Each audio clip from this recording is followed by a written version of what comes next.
You missed a shirt. Please send them. There's a rewind button. What the hell? Somebody help out Burton, bro. You know I'm sitting down in my chair. I'm sitting down because I'm exhausted. I'm physically and mentally exhausted from my own doing from like the last couple of weeks. And I'm going to get better. I know I will. I'm going to go spend some time with my dad today. So I told my wife I'm going to do a show because there's a lot to talk about. And then I found like two more connect the dot type-esque retail companies that we have to pay attention to. One, not so much, but the other one definitely. And I'm paying attention to it. So, but then I missed some of the live. This guy doesn't know how to play it in 1.5. You don't know how to go fast forward? No. I'm going to answer any questions you guys have. What do I think is happening for GameStop long term? I think GameStop's going to go touch, definitely going to touch $60 for sure. Going to blow past it, and I think GameStop's going to run. I think this run is our step out of this Dorito that we have. You know, we're a Dorito inside a Dorito, if you guys are not familiar with the bullish pennant and what it means. But it's crazy to have this voice and not have a runny nose. There's the but. But other than that, this stock is running. This stock is running. We've been telling people this was going to happen. I will remind you that you only need to get rich once. You only have to hit it once. And just preserve what you have. So we're all here. You're infinitely more successful today than you were yesterday. And I'll tell you that because whether you're up 10,000, 30,000, 50, 100, and or a million right now, I know there are several people that are showing seven figures. I would just say congratulations. You know, we've been holding 5 years, almost to the days, 4.5 for a lot of us, 4 years plus, and it means the world. It means the world that we have somewhere to gather and share the info that we have, and although you guys might not have the time horizon I have, this is what I envisioned years ago when I first started YouTube. It was somewhere to get information, somewhere to pass along this information, and spend your time wisely. Or maybe not so wisely. So, we're going to talk about GameStop and like where it's headed and why. So, I apologize if I clear my throat and everything. And there's, my vocal cords got strained from the hot air. It was 110 plus degrees where I live. And I was hiking in the mountains while being under the weather, and it was about 6.5 hours in the heat and not keeping them moisturized because I didn't have enough water. And I was just preserving the water that I had. I literally was not drinking water on purpose and talking while doing it because I'm talking to myself. I'm trying to like get through things. And so I said, all right, I'm just going to keep it down. And I made it. It's fine. I wasn't like going to die. My voice was out. So what is that from Michael? I don't know. You see that major $45,000 contract, $45,000 contract that was bought that expires next week? Sheesh. I saw a lot. We're going to talk about the options chain right now. We're going to talk about a lot about that because there is a gamma ramp here. Just so that you know, all options written for GameStop on the call side are over 1 million contracts written. That represents 100 million shares. That is essentially a quarter of the float. So if you think a quarter of the float is written for, that's awesome. I mean, that's what they're telling you. But there's a lot of us that are just diamond handed not doing it. Merger between Nakamoto, a Bitcoin Treasury company, and Kindly MD stock, and that one went up 1,200%. What's going to happen when GameStop announces that they bought Bitcoin? Funny you should say GameStop bought Bitcoin. You know, I didn't have a chance to pull it up yet, but I'm going to do it while we're here, while I'm on talking to you. I want to pull up 8K GameStop. Let's just go to filings. We'll go to the Edgar system, and that's the electronic data gathering system, the Edgar system, and that is going to be GameStop raising funds and telling people that's what they're doing, and that they were raising money to in turn offer shares, and they were going to go ahead and buy. One second, I'm looking really quick to see where it's at.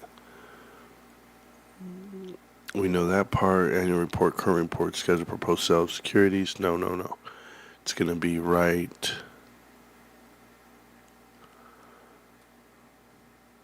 I wonder which one is it. I mean, it's not part of the proxy. The senior note. I want the senior note. 8K. And you guys can watch this while I do it. I don't care. So there's something about it right here. So indenture notes. Here we go. April 1st, GameStop completed its previously announced private offering of 1.5 billion aggregate principal with 0% convertible note. An additional 200 million. Now it took 20 days, 130 premium. We know that part. $1,000 per however many shares. 33 shares at the time. 33.49 shares will get you a whole lot more than $1,000 right now. And so that's pretty cool. But anyway, I'm looking for something. Just so that we're clear, the bonds are trading for more than the $29.85 that they were sold for. People are going back and forth, but the whole reason for selling, I want to read that part. That's what I really want. I want that part of it where it says what they're going to do with the money.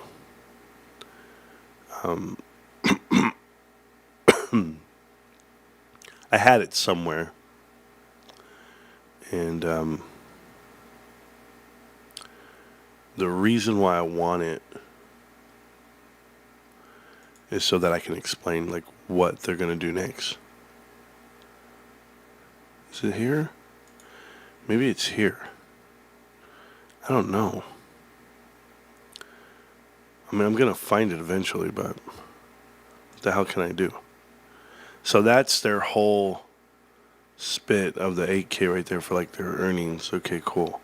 I don't care about that one. What about 2? What about this one? Damn it. There it is. So GameStop announces update to investment policy to add Bitcoin as a Treasury reserve asset. You see, it says flat out Bitcoin, right? But I thought I read it to where they said something else. Let me see.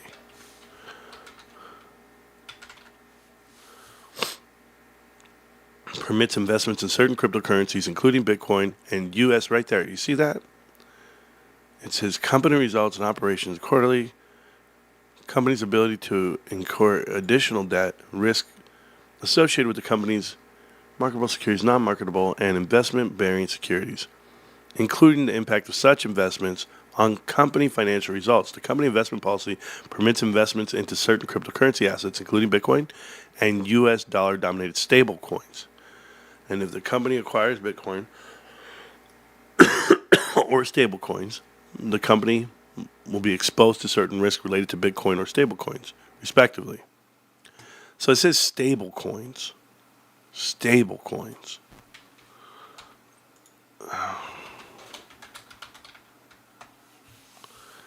So the stable coins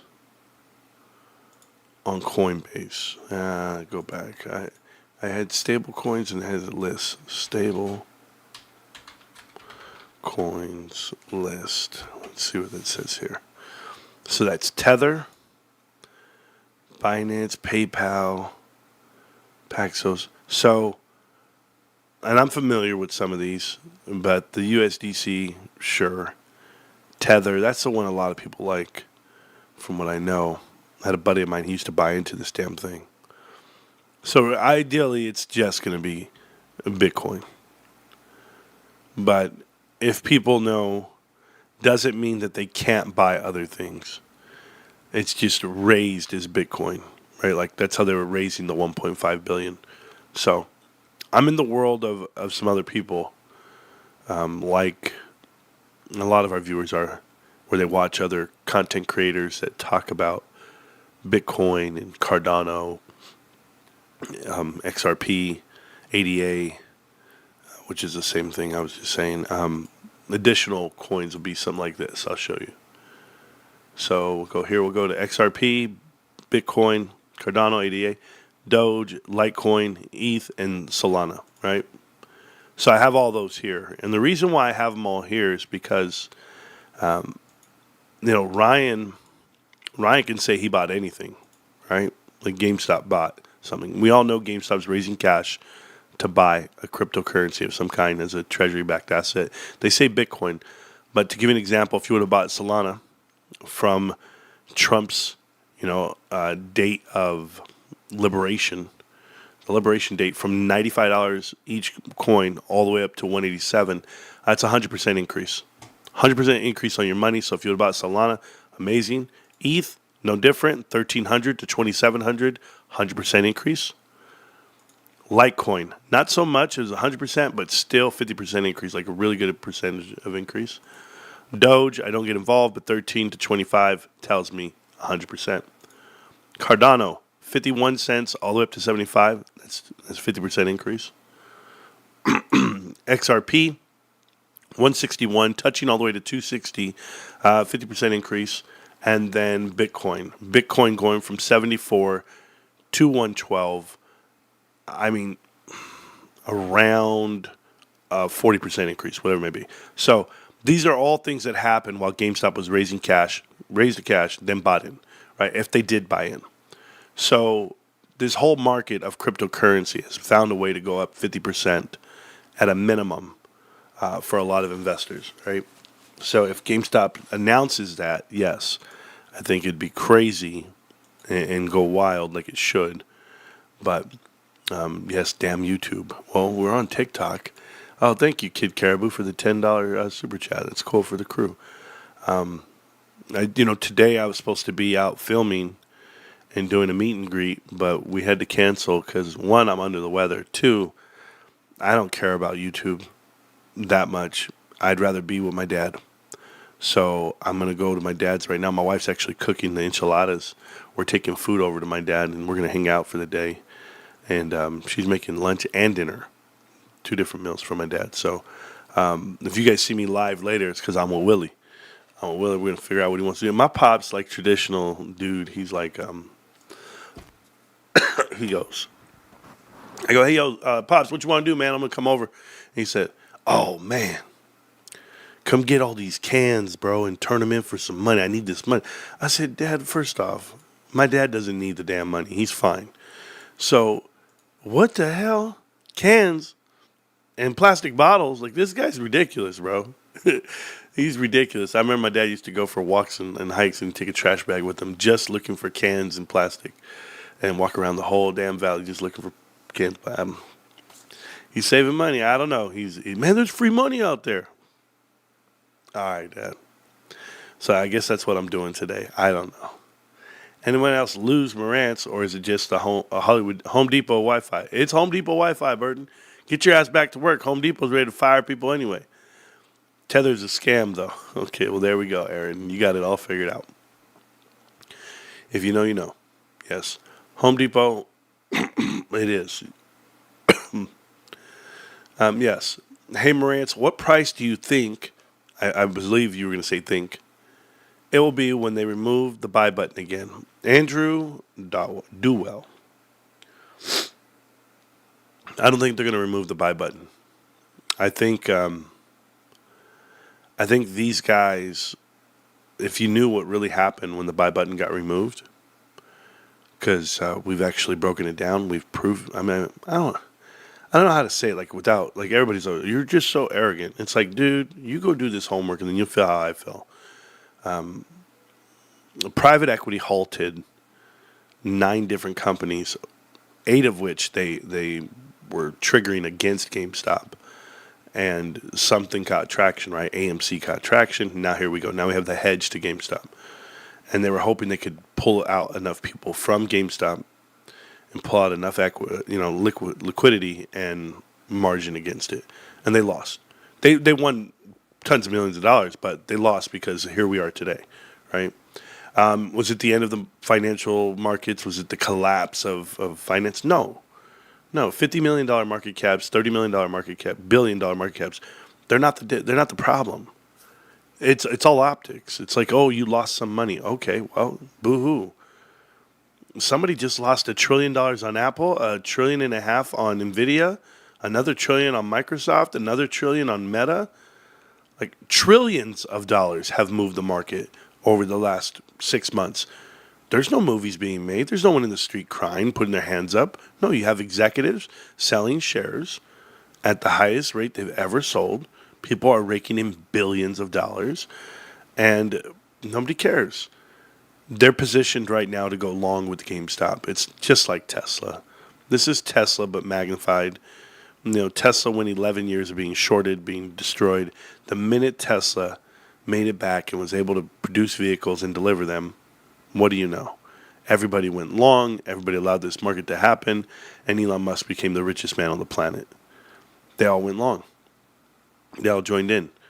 And that's what happens when you lose. So these guys are going to lose, and they're going to let it run. The minute GameStop gets to the S&P 500, Tesla got into the S&P 500, and it ran. Right? That's the same thing. So GameStop's going to get there. They're doing this financial manipulation, this marketing is working. It's worked for other companies. It seems like GameStop's going to adopt the idea of doing what Michael Saylor was doing at MicroStrategies, but with cash and with people. MicroStrategies has nothing. MicroStrategies is just like, we're going to do this. Okay, cool, bro. Being the first one to the party is not where you want to be. You want to be Napster. You don't want to be BearShare. You don't want to be Kaza. Nope. You want to be Apple Music. So that's GameStop. And GameStop has a business model that can scale. GameStop is going to do it right and make these small incremental changes, and then you'll see the transition to where GameStop's everywhere you want it to be. It really is going to be like that, and the money's going to allow it to do that. The teamwork, and you're the ultimate prize. They have this thing in finance and in retail, and they call it the CAC, and it's the customer acquisition cost, and it's the number one thing. Like you look at companies who advertise, who do loss leaders, anything to get it up, to get you in the building, have you walk up to the building. And GameStop, yes, they're advertising. They are. I see it. I saw it on MSNBC.com, on Bing.com, on all the websites. I see GameStop advertising and little click-through ratios, things like that just to trigger. And it's all about optics and branding, which I'm okay with. But trying things out in a market that are testable and correctable, GameStop's only going to progress even further and get stronger. I mean, it's layered growth, guys. The CAC is zero. You literally don't have to worry about people coming over to you. They're born every day. You and I are giving birth to these gamers, and we're still gaming. So, and we're the generation with the money. That's the difference here. So, I'm stoked on your streams. I stopped using X. This is awesome. Oh, that's cool. Welcome to the show, Skate. There's a lot to talk about here. There's a lot to go on. We were talking about private equity right now and how they manipulated the market and halted the stocks that they control. And they were fishing. They were fishing for a Reddit injection. They were fishing for a Twitter injection and a YouTube injection. So they just didn't see me coming. That's all I can tell you. And I don't have the big following that they produce themselves, but they don't have a big following either. I can tell you that. There's no one in AMC. There's no one in Bed Bath & Beyond. There's no moving those companies in that value. There are real people here at GameStop shopping and buying the shares and holding on. The phrase HODL wasn't invented just because. right? Hold on for dear life. It was invented for people like us, people that know what they own, they give it value. The only reason why Bitcoin has value is because people gave it value. The only reason why diamonds are put into these rings and they're so expensive, they're worth so much, because we gave it value. We could have picked anything, but we happened to pick the things. And then people say, you know what? They're shiny, they're brand new, they're great. Okay, well that's how I felt about GameStop, and the shares and the company. It's shiny, brand new, and great. Dads are funny like that. I miss my pops. Enjoy the time, Marantz, and take care of yourself, brother. You go hard on GameStop and family. Beautiful to see. I appreciate you. Thank you, Sammy. I do my best, man. I tell you what, a lesser man would have called out at work yesterday. Without a doubt. I walked in that building, I couldn't even talk. I bet everybody was happy. As my wife would say, I'm the perfect husband right now. One, I look rather davishing. I'm like ravishing Rick Rude. I look good, and then I can't talk. Perfect combo. Right, babe? Yeah. GameStop is more than a store. It's a stock. It's a journey, ups and downs. Yeah, but it's not just that, guys. Like we literally are the identity of the company. And I use this phrase, and I said, you only have to get rich once. It's like we just got to hit it once, one time. And everybody wants it within a year or two, or it's going to happen now. And it's like, no. You don't need to rush this. Ryan could do some things that can get really crazy. He could dilute the flow to 1 billion shares, and he can go in here and do a deal, borrow money, get leverage like every other private equity firm would do. And I'm going to show you like it really happened. And I want to show you the track record so you guys pay attention. There's 2 companies tonight that we're going to look at. And I say tonight because half of you guys will be watching this on the playback. We get about 2,000 to 3,000 people to watch the show.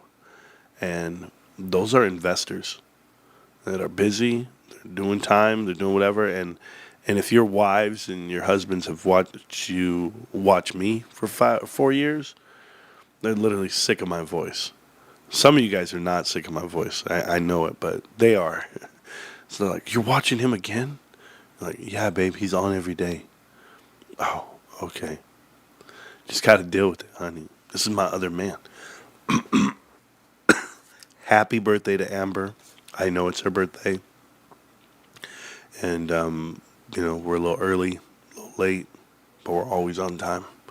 So I used to think that popcorn stock and GME had some correlation, which is a fill they did up until the split of it dividend. No, the split of it, whatever, that's not when they got disconnected. They've never had correlation. It's not what you think. If I wanted something to move the same, I'd make it move the same. Doesn't mean they are. And I could go more deep into that, New York Yankees fan, but what's the point? You're a Yankee fan. You don't understand. You'll never understand. But just know that you're wrong. You're wrong about AMC. You have been forever. And anyone else that comes in here apologetic for the idiot mistake that they made investing. The biggest thing you have to do, you just have to own it. You just have to walk up and go, you know what? I fucked up. I listened to a punk-ass dropout from the military, 23 years old, checked it out medically, who's a steroid freak, who went ahead and got hooked on drugs and gambling. That's who I followed. I followed an idiot because I'm an idiot. Just say that. And then come back here and we can talk, right? Or better yet, you like the sticky-fingered, popcorn-eating, licking stains on the shirt. Adam Aaron, too ugly and gross. You're a multi-millionaire and you look like that. You don't even care about your physical fitness or your health because you buy Russian models and you ship them in and you ship them out, a la Jeffrey Epstein and Leon Black at Apollo Global Management, where you used to work. Maybe you support that fat son of a bitch. I don't, but maybe that's what you did. So when you say you invested with AMC because it moved with GameStop, fuck that. You invested with AMC because you're a fucking idiot, because you're ignorant when it comes to what exactly they are. If you don't know what Apollo Global Management is, and Drexel Burnham Lambert and the rest of the elites that walk this country and this world, then maybe you don't see this underground, this unspoken fight club, this bohemian fight club of trafficking children and going to islands and having sexcapades. What, I'm the only guy who sees this shit? Or maybe I'm the only one who speaks up against it. But this whole alleged, he had to step down. No billionaire is giving up his company because, oh my God, he had a relationship with his tax consultant. That's not what this is. It's a fucking joke that you guys stand around, come out here and go, oh, I invested with AMC. Oh, Marantz, we know. Every motherfucker I see in here. Excuse my colorful language on a Saturday. But I'm upset because I protect children. But you tell me what's associated with Apollo Global Management, Drexel Burnham Lambert, and anyone who's ever touched and walked the talk with Mike Milken. Yes, even the president I voted for. You think it's just, oh, well, what are we going to do then, Marantz? We're going to continue to live, and maybe we can be the change. I don't have to move out of California because I'm scared of the blue state it is at Gavin Newsom. How about I just make the state what I want it to be? How about I make the change myself? How about I get on the mic and I educate people? But I've done the homework. I've lived this life. I could die tomorrow. I'm happy, man. I'm not afraid of death like some people. Because I'm not just spitting it. You know what's the weirdest part about this? My father was so tough to me. The minute death creeped up on his doorstep this week, what did he do? Crawled up like a baby and he let it all out. You know why? Because there are people on this planet that still care about you. And I want you to live a different life. And maybe you're worried about who you're leaving behind. Me, I got it all on tape, babe. I got it all on tape. I've been recording and making videos for the last 4 years, every day, rain or shine. This is what I've learned. This is where we're at. There's one investment, one stock that's going to beat everyone. Because it is the people's champ. Because it's done the right way. This is destiny. You better start out your day, every day, just looking in the mirror saying, I own GameStop. Hallelujah. Stay blessed. Anyway. But, exactly. My girlfriend always asks me, what the F is he talking about now? Wouldn't you run out of the stock and info to talk about? She has no idea. Hey, Brian. It would be like, yeah, man, he said buy GameStop. That's it.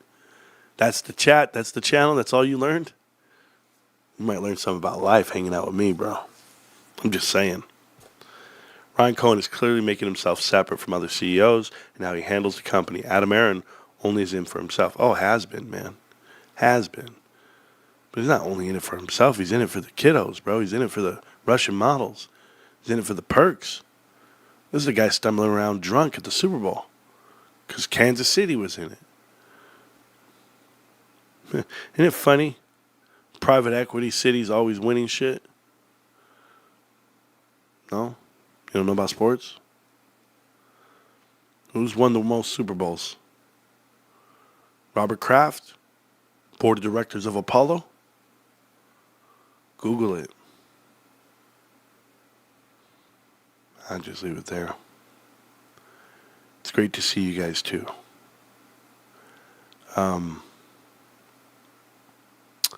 Yeah, I'll try to tone it down. I apologize. I get a little too aggressive, and then people are like, this guy. Oh, bro, we're going to talk about some crazy stuff. First crazy thing is, anybody who thinks they have a hotter t-shirt than mine, you're out of your mind. This is my number one DJ, Bruce Lee, killing it on the turntables, bro. Killing it, bro. I walked into the club with this one time. Guy goes, man, I love that shirt. When will the brokers let people buy GameStop on margin again? That should give GME a nice price run.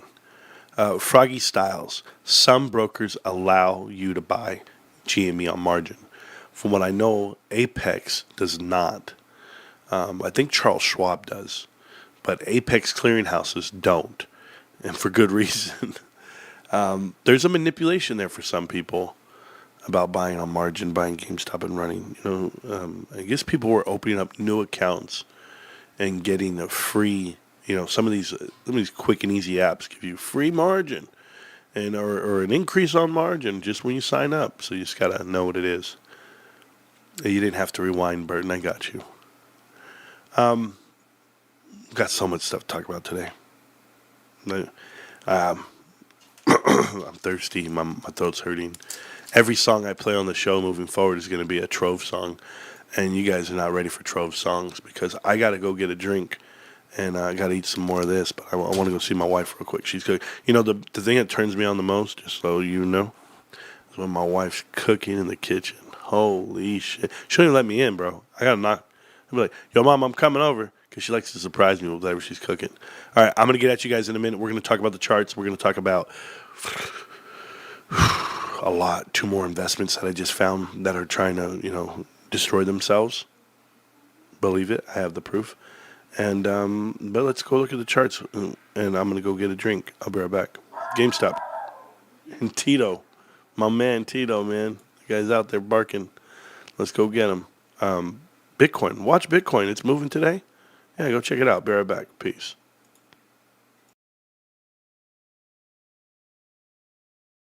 Am I not perfect, not done, just learning to fly? Each wrong turn, every bruise I see, just carve the shape of the right key.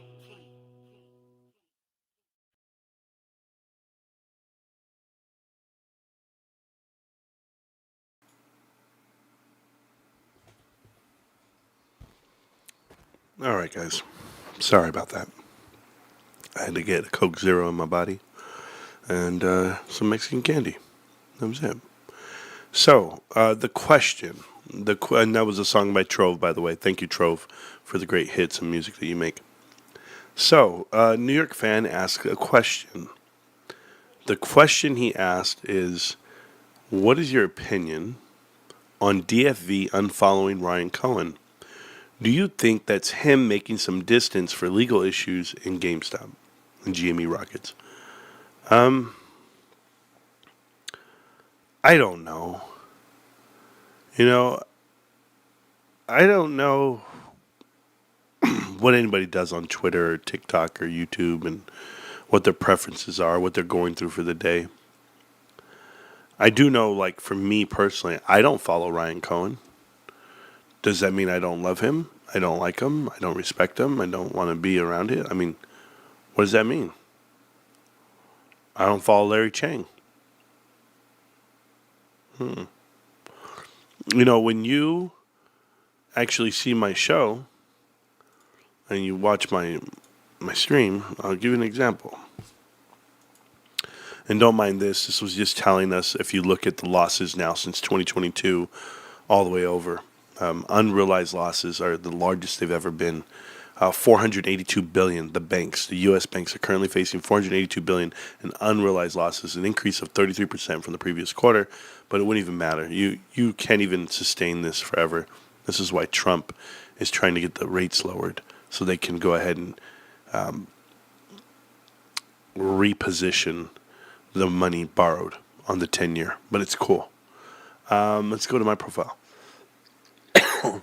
Oh, do I follow 2 people? Maybe it is Ryan Cohen. I don't know who. Oh, okay, I do follow Ryan. Sorry, not Larry. So Ryan and GameStop, that's all I follow. So I got 6,000 people, but I only follow 2. So, like, he can follow as many as he wants. It's whatever you want in your feed. So, go ahead and put that out there, boom. And but that's the main thing, right? Let's talk about this. I had some dumb people in here in the comments. It says, I bought in 2020. Like, it's the dumbest shit I've ever read in my life. And so what I do, whenever I read something dumb on Twitter, I block you. I block you on TikTok, I block you on Twitter, and I will block you on YouTube if you say something dumb to me that makes zero sense. It's like you lost your opportunity to talk to me because I'm not going to deal with negativity. So, to give an example, what I blocked, this guy says right here, this is Peter. He says, I have not sold a single share. And I bought before 2021. So he must have got a great price because the shares were $20, the equivalent of 5 today. at the high point of 2020.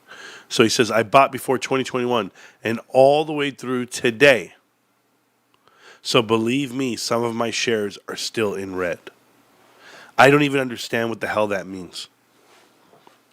I said the price was never higher than 2020. So get out of here. I don't understand what he means by this. And, I just leave them alone because they're liars. And I read some more of this, and it says, somebody else said these stats are only for buys in 2025. Like, even that's ignorance. It's like, look at the chart, okay? Look at the chart and understand what we're trying to tell you. We're trying to tell you what this shows you. 99% of the people that have bought into GameStop, 99.62 total profited share appropriation. Right here, look at this.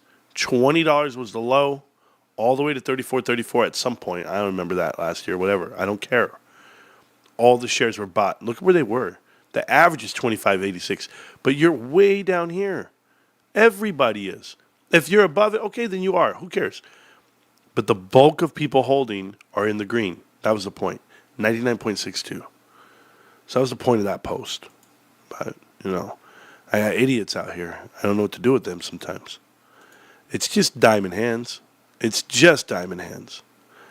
Another part we're going to talk about is this post here that I did about the $10 billion cash soon. That's what I would do, right? But let's just make this very clear, Ryan. You run the company. I don't run it, I didn't have to make it clear. You don't even care. But I would definitely dilute on a run-up. And I know people want to run, and I don't want to run all the way to 200, 300.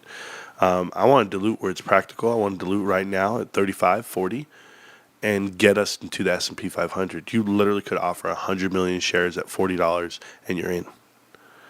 And that'd be $4 billion more dollars, and you would dilute the float, and you would increase your market cap $4 billion. Do you see the price that they're paying for these shares? Anybody seen it?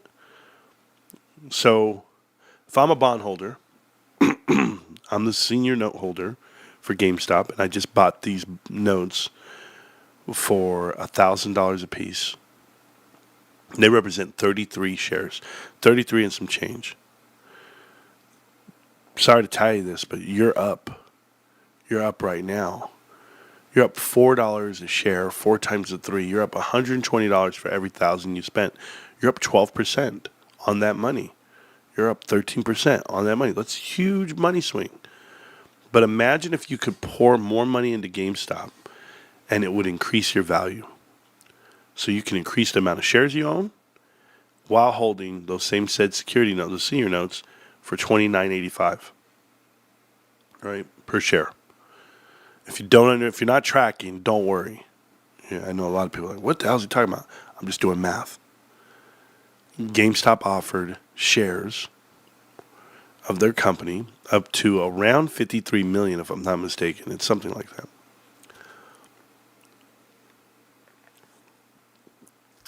But when they offered all these shares, they did it on a senior note with 0% interest, and it's at a rate of like $29.85.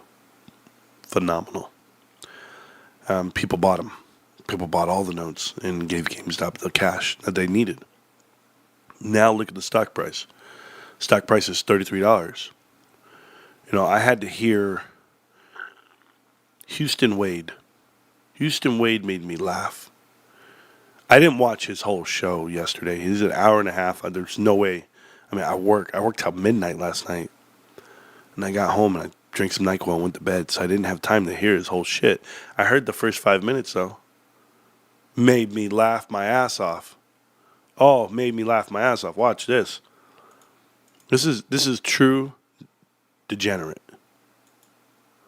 This is Houston Wade explaining what he's going to do. Oh, because he thinks the market's going to go down and then up. GameStop's going to come down $5 and then go up and up and up, and he's going to buy options. This is what he does with his money, or the lack thereof. It'll be about 20 million when we open on Tuesday, or close to it. This is going to be crazy. So what I have to do, because I'm behind, because my cash didn't clear. Stupid. Oh my god. Like, if it's not one thing, it's another. Well, is that it'll open probably very high, up $10-15 from close today, Tuesday morning. My guess, most of the action will happen Monday night going into pre-market. May get a little bit of pop right at open, and then it'll probably settle down $5 or so, come back down $5. So my first action on Tuesday, when I finally have the money cleared in my account and I'm allowed to play, is I'll probably buy puts. I'll probably buy puts at the money, ride that down about $5, double or triple, whatever I'm able to have in there, and then I'll go for calls again. So the way I picture it happening, let's bring up, where's my MS Paint? That's always a handy thing to MS Paint. There it is. Boop, boop. Okay. Shut your ass up, dude. Nobody believes this guy. Like, what are we doing, bro? Don't you have National Geographic magazines to go read? Well, my money's going to clear. And I have, I'm going to buy some puts. I'm going to buy some calls. You're some master day trader? Nah, you know what happened, Houston? Houston, you were on stage with Bill Pulte. You were on stage with PP Seeds. And you were pumping Bed Bath & Beyond. You just made a video about Bed Bath & Beyond 3 days ago. Proves to me everything. You don't know anything you're talking about.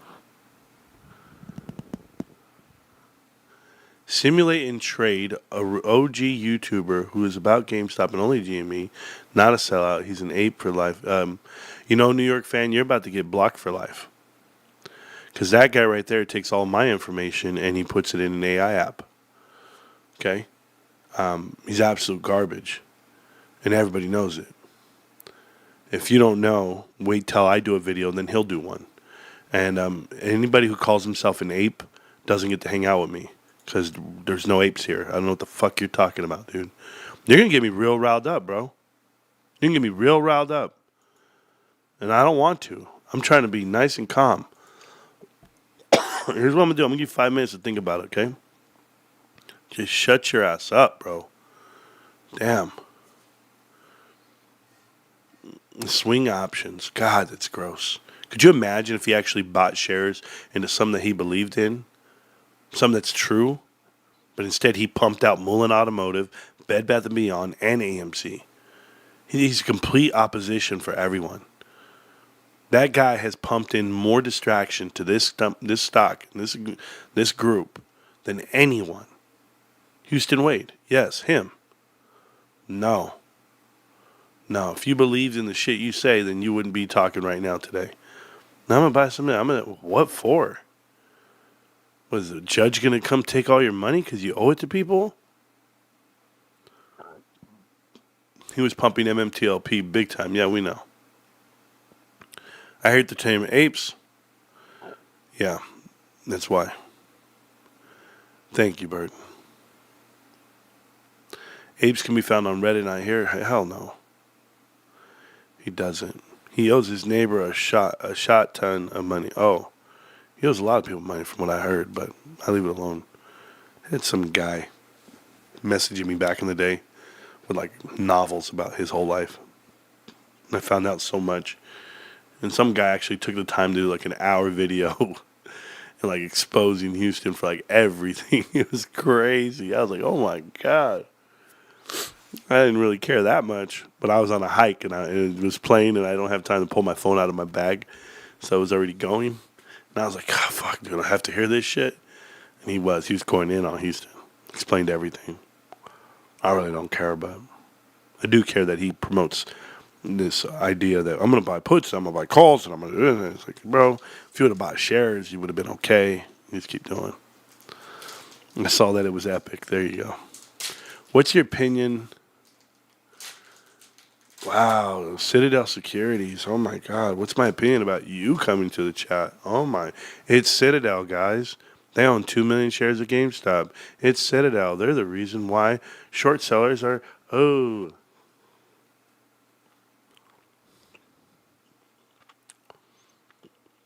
what's your opinion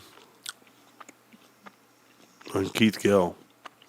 I'm following Ryan Cohen, unpinning his GameStop bull thesis on Twitter and possibly exiting GameStop.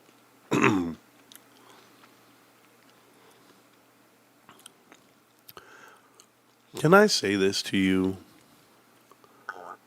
What does it matter if Keith Gill sold his shares and took home $250 million? Does that change the fundamental thesis of GameStop? No. Does that change what happens at the till, the trajectory, the mission that they're on? No.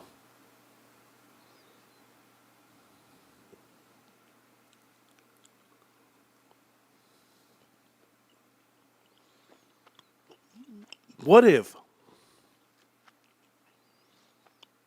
Keith Gill has so many shares that he's now a partner of GameStop?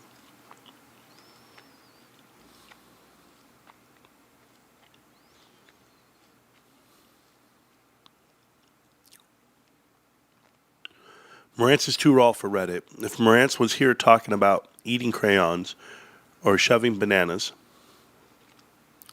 then he would be worshipped by the superstockers. Oh yeah, it's never going to happen.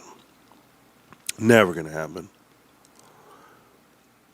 Fellas, what the fuck is going on? Yeah. Dude, this guy's going to be the next Howard Stern.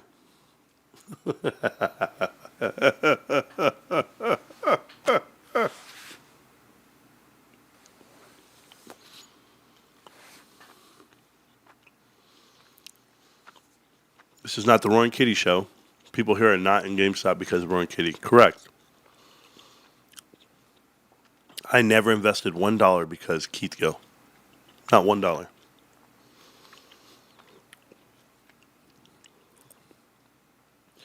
I invest because I understand Ryan Cohen and I understand retail. And I get it. I think they're doing great.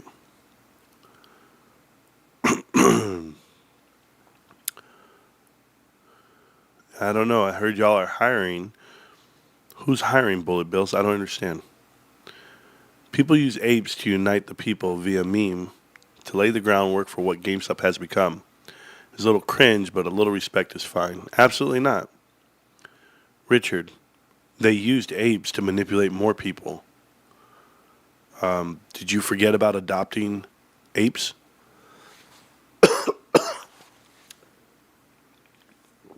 You had one company donate money to the sanctuary of gorillas. That was AMC. Adam Aaron put his own money in there to become the silverback himself. It's the Trojan horse. I called it that. I said when they developed APE, the additional preferred equity unit, and they called it that, I said this is the Trojan horse. Boy, was I right. They pulled it straight in and they killed everybody. Nothing you could do. Sounds like the clown who said Ryan Cohen, but yes, exactly. The cat doesn't exit GameStop. That was easy. Yep. GameStop went from $9 to $81 literally because DFV returning. You think it's because of DFV returning? That's hilarious. That's hilarious, dude. What's next? It's because the shorts never sold and Citadel shorted the stock and Robinhood halted the market. Is that next? Robinhood didn't even have the most money up against it. Tell me why America Airlines was halted. Why was AMC halted? Why were numerous other private equity investments halted? Just tell me. And I'll tell you. I'll tell you what I know. I guarantee you I know more about it than you do. And I don't mean it like to brag. I mean it like you guys didn't do the homework. You guys didn't connect any dots whatsoever. But we're going to do some more tonight. Can I show you some? I want to show you something. This is awesome. This is going to be on the show yesterday. Listen to what she says very carefully. Because I know when I heard it, I hit pause and I said, no way, it's 51 minutes into the video. 51. Hold on. 31 members of the S&P 500 Utilities Index are higher. You can see my snoring? Oh, okay. Yeah, but there was some fundamental news here. Okay, whatever. There was fundamental news. I mean, I got to tell you, I was changing my gainers to the last minute. Just ask our producer Meredith, because I was like, wait, gainers. Can I do this? Can I do this? All right. So she has to ask her producer Meredith about bringing up the gainers for the market. And what did they do? Because the market was trash, and there's this one gainer called GameStop that's up 16% in the last week, that was up an additional almost 10% yesterday, and here's what we're showing. We're showing 2% and 1% increases on gainers for the market. You ask your producer if you can talk about GameStop. What do you think they're going to say? Nah, we can't talk about GameStop. We're not allowed to. Right, producer? They got TV shows out here that can't talk about GameStop, guys. When GameStop's green as can be, the number one thing you want to talk about, they're not talking about it.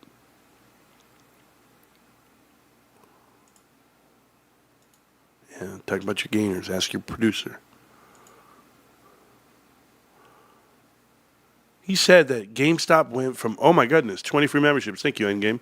I want to read that again, Citadel.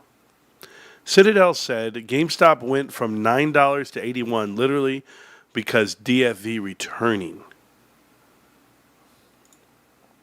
Here, I'll play stupid. I gotta act the part though, you know? Well, I'm gonna act stupid here.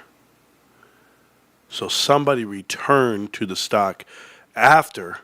I guarantee you there was not a tweet from Roy and Kitty on 419. 419 when it was at $9, there wasn't a tweet from him. Nope.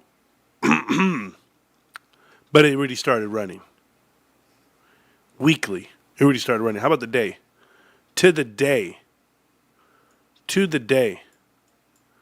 Right down here. It hit $9.95, $9.95. Up and down, boom. So right here, there must have been a tweet. I'm not really good at this stuff. You know, I don't follow the guy. You know, I don't follow a lot of people. What's his name? Keith Gill?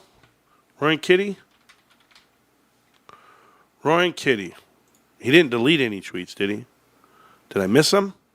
Okay, I'm just checking. I'm going back. I'm going back in my time machine here. Hold on. I'm scrolling. Oh, sat up in the chair emoji. Didn't he do the one where he sat up in the chair? He put the thing, sat up in the chair, right? And that was the one he did? That was the tweet where everybody went crazy. So he'd been tweeting galore on the 16th. This guy had a lot of free time to make all these. He's like, yeah, I'm going to make some more. Okay, let's see where we're at. Hold on. 14th. He was doing more tweets on the 14th. 13th. And, you know, people actually read all this shit.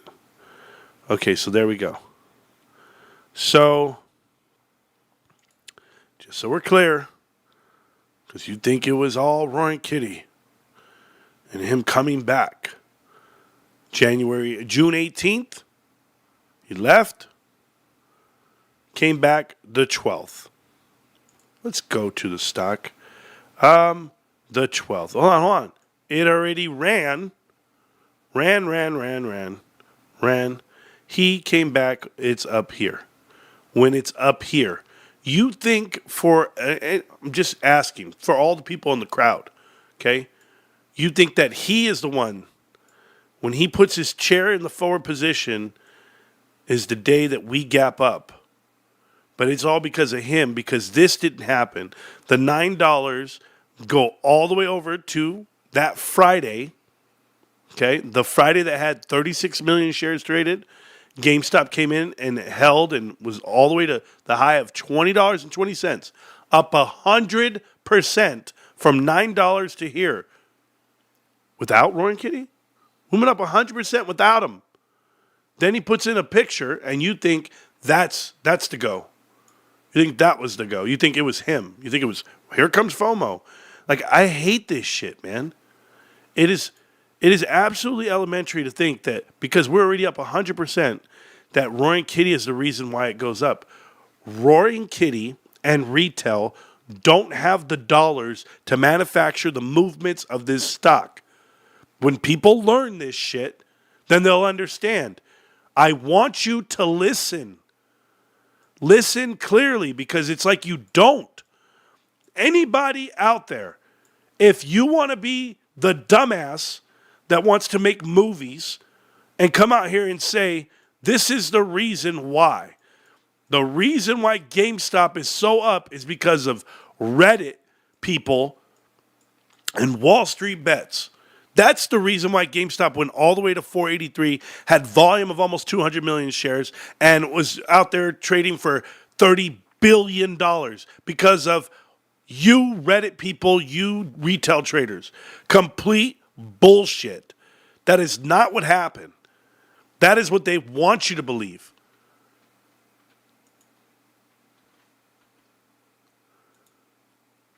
I'm going to tell you, man.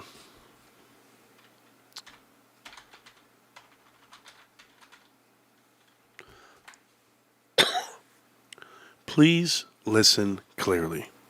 Member McHenry, members of the committee. I am happy to discuss with the committee my purchases of GameStop shares and my discussions of their fair value on social media. It is true that my investment in that company multiplied in value many times.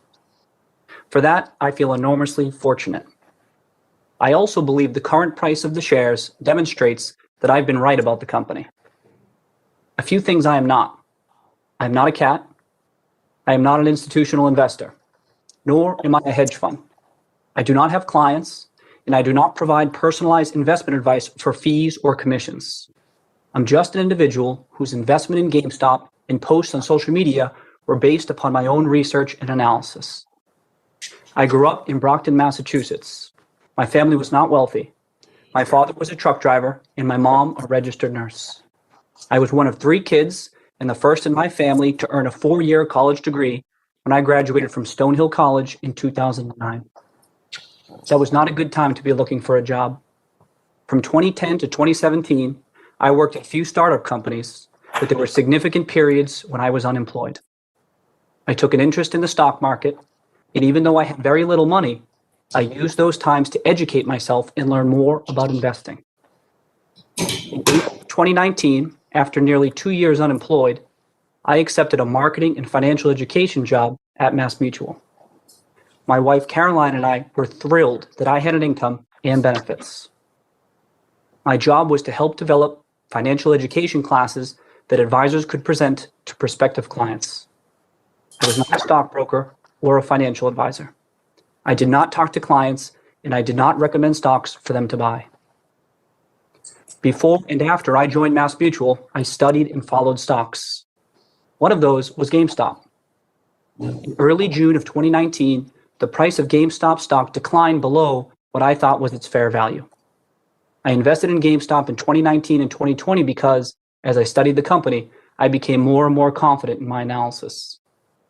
2 important factors, based entirely on publicly available information, gave me confidence that GameStop was undervalued. First, the market was underestimating the prospects of GameStop's legacy business and overestimating the likelihood of bankruptcy. I grew up playing video games and shopping at GameStop, and I plan to continue shopping there. GameStop stores still provide real value to consumers and reliable revenue for GameStop. Second, I believe that GameStop has the potential to reinvent itself as the ultimate destination for gamers within the rapidly growing $200 billion gaming industry. GameStop has a unique opportunity to pivot toward a technology-driven business. By embracing the digital economy, GameStop may be able to find new revenue streams that vastly exceed the value of its business. I am hardly the only person who has advocated these points. When I wrote and spoke about GameStop on social media with other individual investors, our conversations were no different from people in a bar or on a golf course or at home talking or arguing about a stock. Hedge funds and other Wall Street firms have teams of analysts working together to compile research and analyze shares of companies. Individual investors do not have those resources. Social media platforms like Reddit, YouTube, and Twitter are leveling the playing field. The idea that I use social media to promote GameStop stock to unwitting investors and influence the market is preposterous. My post did not cause the movement of billions of dollars into GameStop shares. It is tragic that some people lost money, and my heart goes out to them. But what happened? Are you listening? He said, my post, or anything that he does, any of his videos, do not lead to billions of dollars on this market. It doesn't. It can't. You don't have $1 billion. We're so small in this water, this big-ass ocean of finance. $1.5 trillion could move in NVIDIA based off of a dumb article. Nobody gets fired. There's no movies made. There's nobody crying. There's no, hey, here's the hero that actually made those markets move. Nobody. But yet, Roy Kitty came back and some billions of dollars moved on GameStop. If he could make it fluctuate every damn day like that, then he would never leave. It's not him. It's you. The other part about what he's saying is he came to a realization that they were overestimating bankruptcy and underestimating the legacy business. Kind of sounds like Roy Kitty, in a roundabout way, did connect the dots on his own. You know, I have this series called Connect the Dots where I actually evaluate companies. I look at them and I take into consideration all angles, finance and leadership. And I come to this decision. I go, oh, they're going bankrupt. They're going bankrupt. They're going bankrupt. They're going bankrupt. Oh, they're a good company. I would invest in them. That's a good buy. No, they're going bankrupt. They're going bankrupt. Like, you guys should make bets on that. I'm not savvy enough. I'm not this man to do it, nor do I have the energy and time to do it, but I'm happy for him. But without a doubt, GameStop is totally different. But I hope you're paying attention and you realize that these markets move not because of DFV. DFV comes in and the market is already moving. The markets are moving because those billionaires out there, those trillionaires, those endowments, those pension plans, everyone invested, every mutual fund, every fund that trades off of the index itself, they know what's coming their way. This is why everyone's repositioned themselves. This is why Larry Chang tweeted out yesterday, posting for reference, the institutional ownership of GameStop. Wait till I show you what's happening with insiders and institutional ownership for multiple companies. Then you're going to compare yourself to Ryan Cohen and figure out what's really happening here. This man right here is worth $250 million, if not more by now. And it's because of GameStop. He understands the trends. He understands the flow. But you get ready. You get ready to get paid like you've never seen. So if Roy Kitty did sell, and or if he's breaking away from the stock and he's not following Ryan anymore, whatever the reason may be, whoever gave him some good advice, legal advice, be no different than like Ryan Cohen putting the shares in his name. You'll never know why, and you don't need to know why. What I do know is that balance sheet is still good. They still have a business model headed up and to the right. They still are an undervalued company. They're still not being compared to the rest of the S&P 500. I still know these things, no matter if Keith holds it or not. So I'm not gonna sit here and try to blow fear into you. But Keith deserves the whole video, so I'm gonna let it play. In January just demonstrates again that investing in public securities is extremely risky. As I said earlier, I consider myself and my family fortunate with our investment. When the stock price broke $20 in December, I knew my investment was a success. I was so happy to visit my family in Brockton for the holidays. The money will go such a long way for us. We had an incredibly difficult 2020. Most difficult was the tragic and unexpected loss of my sister Sarah in June. I am grateful to be in a position to give back to and support my family. As for what happened in January, others will have to explain it. It's alarming how little we know about the inner workings of the market. And I am thankful that this committee is examining what happened. I also want to say that I support retail investors' right to invest in what they want, when they want. I support the right of individuals to send a message based on how they invest. As for me, I like the stock.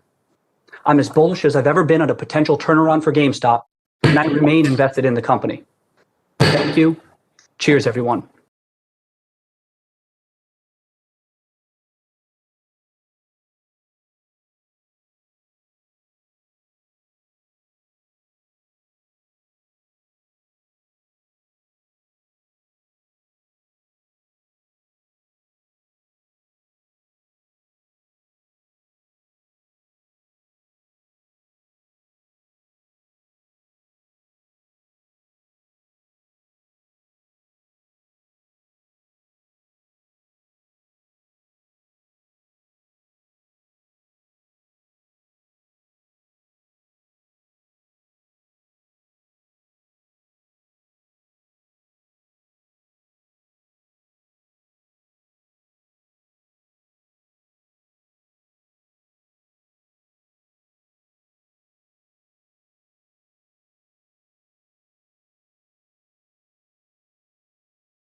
I just realized I was on mute. Sorry about that, guys. You guys are probably like sending me messages like crazy. But it's cool. Sorry. Yeah, I got it. Relax. I didn't even look at the chat, bro. It's cool. Thank you, though. I already knew you guys are gonna go crazy on that. Don't worry. Once again, thank you for the 20 free memberships. I know where I'm at now. So what I was saying is, I don't care about doing the meet and greet right now. It was on my list of things to do, but the reason why is because I'm gonna spend every moment I get with my dad right now, till we get him motivated and back on his feet. Let's see what this says here. Oh, it's because they're sending me the cards. I ordered a whole set and they only sent me one. That's weird. I ordered 6 of them, and they only sent me one. Okay. Well, it was one sports card and one... it was 5 Pokemon cards and 1 sports card. Okay, cool. All right. So here's a card that'll be for a giveaway. This is a Gary Trent Jr. PSA 9 card right here. Boom. It'll be for a giveaway for, whenever I ask the questions, they go, hey, you guys like sports? They go, yeah, we like sports. Boom. So that'll be a giveaway. Somebody will start their collection because of that card. We got to get people collecting on PSA. And PSA just opened up their first retail store. Believe it or not. That's pretty cool. All right, so that came in from GameStop. The other 5 should be coming through. So thanks again. You can hear me now, bro. Don't tell me you can't. Equipment fund. Thank you, man. Yeah, so my point was, I know I'm supposed to go hit the streets and do all this stuff and hang out with Nick, but I'm going to hang out with Dad for a little bit. That's where I've been. Tethering bad over here and gets a sign to work and listen. Okay, good. Good for you. I don't know what's going on. That's fine. What's happening? Thank you. This is a good live, Marantz. Oh, thank you. Y2, Javier, everybody got a free membership right here. I'm happy about that. Good job. Endgame put out 20 free memberships for you guys. Appreciate you guys getting the free memberships. I really like your DD, man. Thank you, New York fan. You're going to like the new one, the new DD I just did today. You're going to love this DD that I have coming out. This is why people watch the show. It is Connect the Dots. If you guys don't know about this show, I know a lot of people, we're going to transition to this. A lot of people think that I'm all GameStop, right? GameStop. They don't know what happened years ago on this show, the transition, the pivot, and where we went with it. This is why my investment in GameStop is so secure. I feel so good about what I have and what I'm doing. And what gives me that conviction is my due diligence on private equity and what it means, right? So let's go talk that out. And I'll still be going through the chat. If you guys wrote in the chat, he's not reading the chat. I will get to it. I promise you. I always end up reading it, but let's show you my position right now. This is my GameStop position, for those of you that don't see it. Up over 33%, up $8,400, almost $8,500, $34,000 into GameStop, right? $34,000, a lot of money to me, and I respect it so much that if you put $35,000, $34,000 into my bank account right now, I would feel invisible. Like I would be able to go to the store and just get whatever I want and whatever. Like my kids, they got the green light. Let's get you the shoes you've always wanted. And no, I'm good. I don't need to spend it. I don't need to do anything. I just need to keep it there because I know that 34,000 is going to turn into $500,000. I know it's going to turn into a couple of million. All you got to do is just keep doing what you're doing. So what does DFV, I'm following Ryan Cohen, and I'm pinning this GameStop bull thesis mean to you? Absolutely nothing. What somebody does on Twitter means nothing to me. Tweets, replies and likes and thumbs up, none of that means anything to me. I think you guys have me confused with someone else. There's guys who'll do a whole show about it. Don't care. The SEC made a commercial to mock GameStop. F them all. Yes, Inkin all day. There's my boy Ray. What's up, bro? Appreciate you. Miss you, man. Still planning to come see you. I'm just not planning right now. Nothing matters except for my pops. We're in the dark TV pool too. Cool. He came back May 12th, 2024. Well, there you go, Citadel. I just showed you. The stock was already up 100% from the low to that point. Way to come back. Do you have an idea what would be helpful to build GameStop even more? Like a better business model? Just wondering, is there anything you see in the company that they can do will help them grow in the next 5 to 10? They're already doing it, Adrian. They're already doing it. They're light years ahead of everybody. There are companies out there that sell and perform and use platforms that are associated with DOS. Okay? And I'm just telling you right now, they are so far ahead from other companies that I've seen. On omni-channel, transparency, delivery. I mean, I ordered those cards 2 nights ago and they're already here. So one of them is, I'll get the next 5 coming up. Who cares? Citadel doesn't change company fundamentals. Correct. Company fundamentals is great. Yeah, Adrian, I just think GameStop is more than just people see, like what you're saying right here, like a better business model. Just wondering, is there anything you see? Like you're talking about legacy. We're not talking legacy. Like it's who cares? The legacy is there. It makes money, but you're tapped out. That's it. That's all that is. It's what's the next step. Like everyone's going to be out there and say, they always try to use Netflix, right? Netflix, they transitioned, they went to streaming. And when they went to streaming, that was yes. And that was not yes. That was not what happened. Netflix became everything it is today because they started producing their own content. They started making content and movies, and they took away from the whole program. They redid the way you do business. No different than Amazon. Amazon just doesn't sell products online.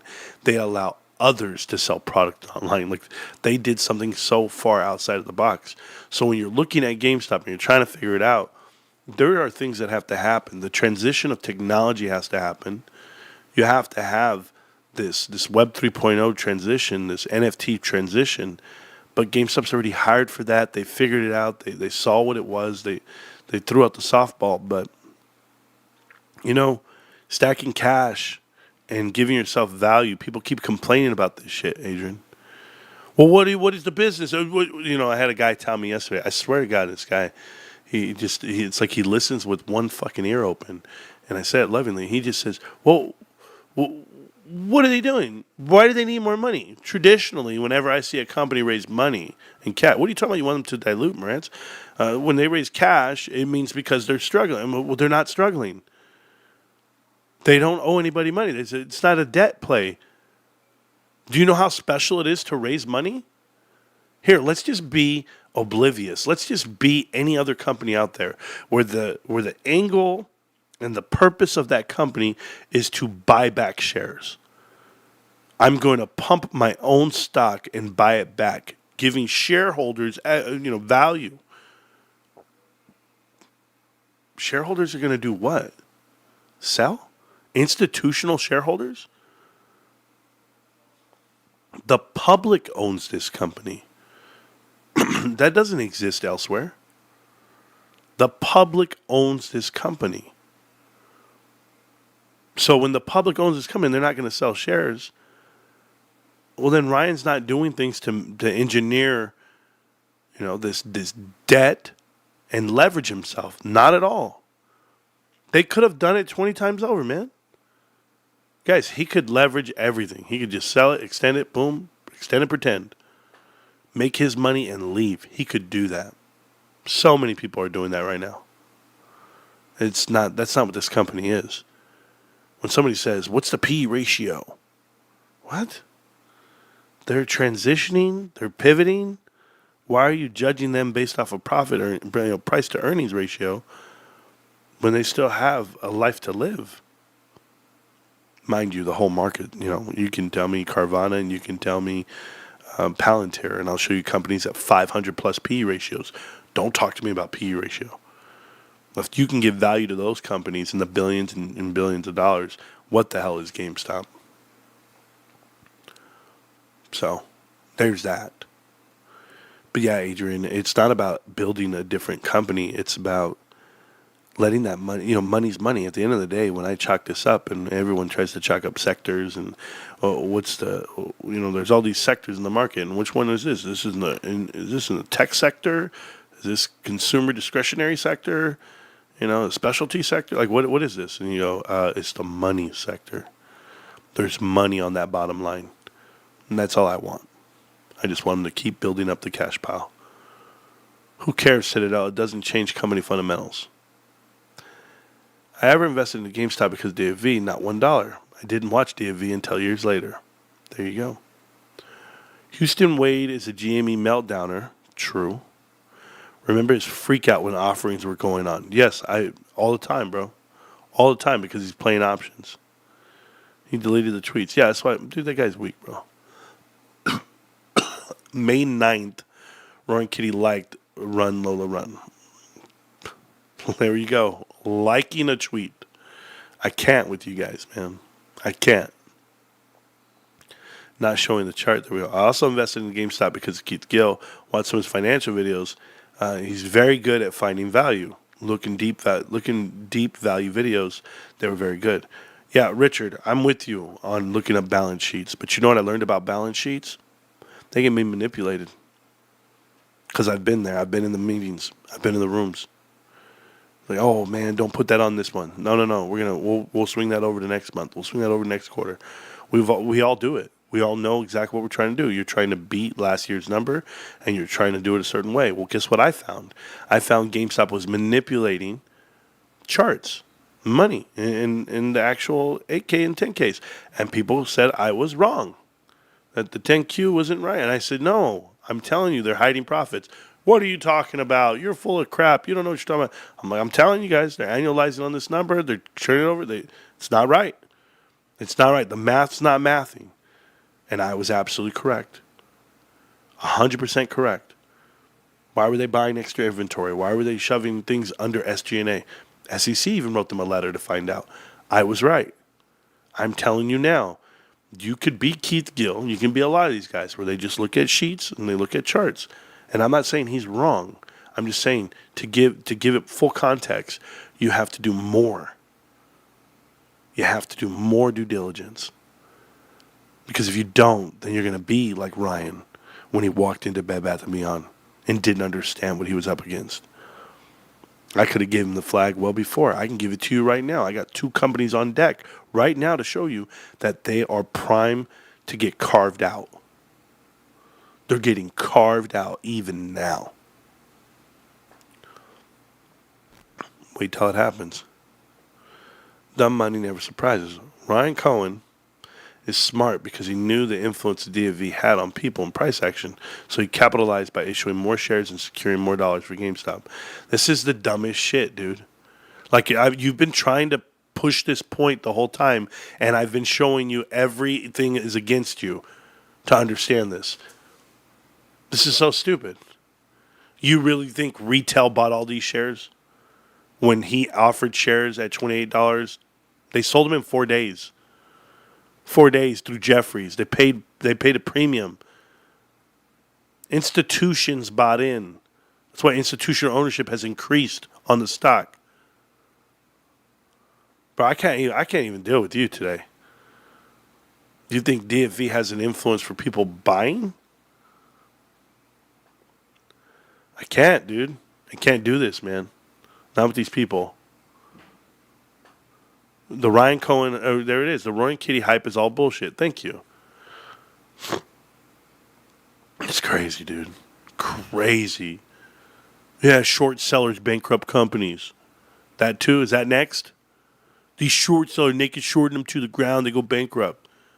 And that's the next dumb thing I'm going to hear out of you, Citadel. DFV also said he looks forward into GameStop evolving and becoming a tech company. But now they're becoming a hedge fund who invests in Bitcoin, being their possible first investment. It's not their first investment. What in the world are you talking about? First investment of what? Cash? Lord knows how many companies they own already. You don't know about the companies they own? You don't know how they actually do everything private label now? They listed it under GameStop. Maybe you missed that.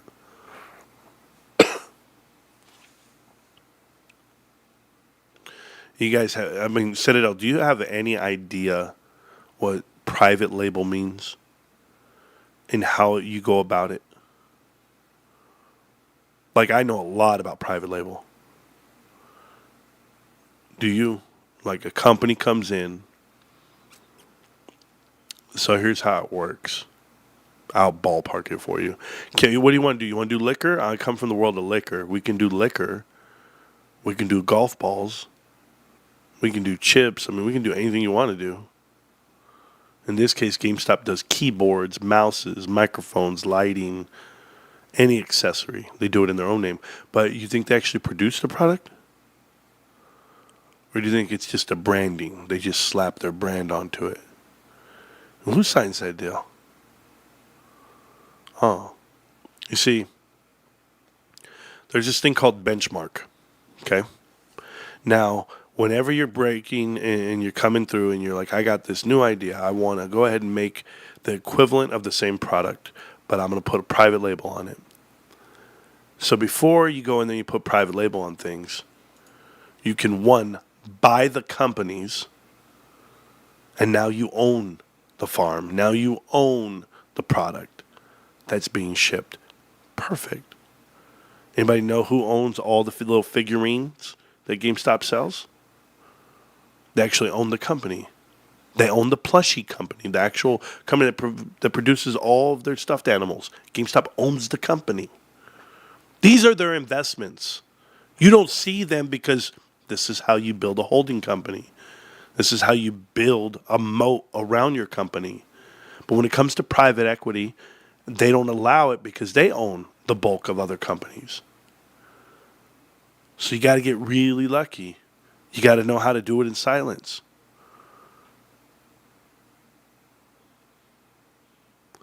Now, here's the part. When I make something, it's got to be just as good as the thing I'm trying to replace it with. It's called benchmark. So you go, what's the benchmark? Grey Goose vodka. That's the benchmark. Mind you, I could have any other kind of vodka. It just has to be French. It's got to be floral, and it's got to come in a nice bottle. But we also got to, maybe it's Picard. Picard vodka. What do you go? Oh, man, but that's French. It's there. It's made in the same building as Grey Goose. Yep, that's the benchmark. That's the taste. Sometimes the benchmark, you can do better than the benchmark. Now you get the right product that everybody wants to buy. So what's the benchmark? GameStop. Their first investment is Bitcoin. You're so stupid. I believe once DFV posts a position or a possible live stream in the future and talks about how initial thesis changed the price and will be manipulated and dropped, people will leave and follow him. Okay, I've seen enough of this shit, bro. I let you stay alive for as long as I could, bro. I really did. No one here watches and invest in the GameStop because DFV decides what's next. Where's he gonna go next? Everyone's gonna go with him. Is that it? He's the Messiah. Let my people go. He's Moses. Is that it? I believe in a carpenter, bro. Carpenter, someone who builds things. Ryan Cohen, my dad. Jesus. Not in that order. Or maybe. Behind 15 minutes, but if it wasn't for Roy and Kitty, people wouldn't be in this play. Can't deny that. There you go, Beatrice. There you go. Put user in the timeout. You know what? No, I'm not putting user in timeouts. You're gone. Anybody else want to say some stupid shit? I've been streaming for 4 years plus, and I can tell you I've only watched one Roy and Kitty live stream. And I watched it after the fact. I didn't watch it live. I'm not in it because of him. I'm in it because I understand the fundamentals of business, and I love what Ryan Cohen's doing. And I like you, the investor. Anybody else? Marantz saved Hosco. Did I, bro? Did I? Gobi, I don't know. I know I'll wear this shit everywhere I go till the day I drop. You guys know I support this company. They support GameStop. I support them. I got them posted forever until I die. So, till my hat gets ratted, and I buy more anyway. It don't matter. Here we go. Citadel says, over 4 years, only 1K shares. Citadel, you don't know me, bro. You know, that's how I know you're fake. You don't know. Man, I'm so glad I blocked you forever. We'll never see you again. These guys. You know, if I didn't have to buy a house in California during this whole run, I'd probably have 2,000 right now. Plus. But I had to buy a house. And I have 5 children. And I live in California. And I'm still okay. And you're still worried about me? You're watching my pockets? Ah, bro, don't worry about me.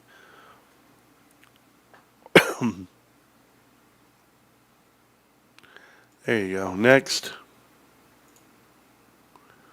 Nah, you're dissing. Don't have time for you.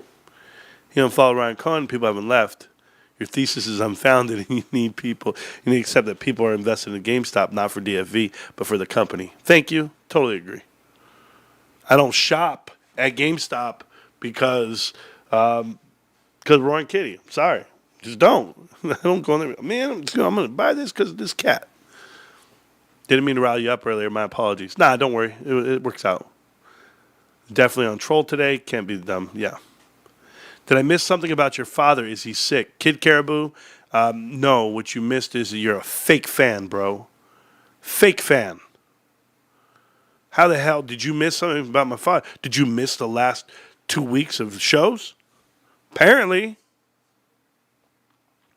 Bro, you're one of the reasons why people can't ask questions, because people like you label people trolls, shills, etc. Hey, Citadel, you're blocked from the channel, right? You're like blocked forever. But check this out, bro. I'm going to do something, okay? Just for you. Just for you. This show just got longer. Watch this, bro. Oh, you know what that sound is, right? Check this out, bro. This guy says, this is why people can't ask questions.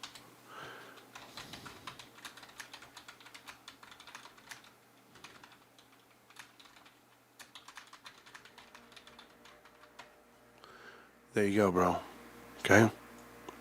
I just posted the Discord link. It's pinned to the top of the chat. Click on it. Join the show. Come tell me what you want to talk about. Instead of writing these damn novels. And we'll go ahead and talk. As much as you want to talk. Now, how about that? The SEC recently pulled that video off. Almost like they're embarrassed. And they shouldn't be. But you're literally asking, so what does his unpinning of this GameStop bull thesis and him following Ryan Cohen mean exactly? How the hell are we supposed to know this? Raise more cash when possible. That's what I hope Ryan Cohen does. Harvesting cash is what is giving us sustained stock price appreciation. Adding Bitcoin is also great. Richard, great points. Exactly what I want him to do. Good job. It's almost like he's trying to fish out the answer we don't have. I like how you're still replying to me. And I asked that question to Marantz. He answered, his answer is nothing. There you go. Citadel, you're trolling. Question for you.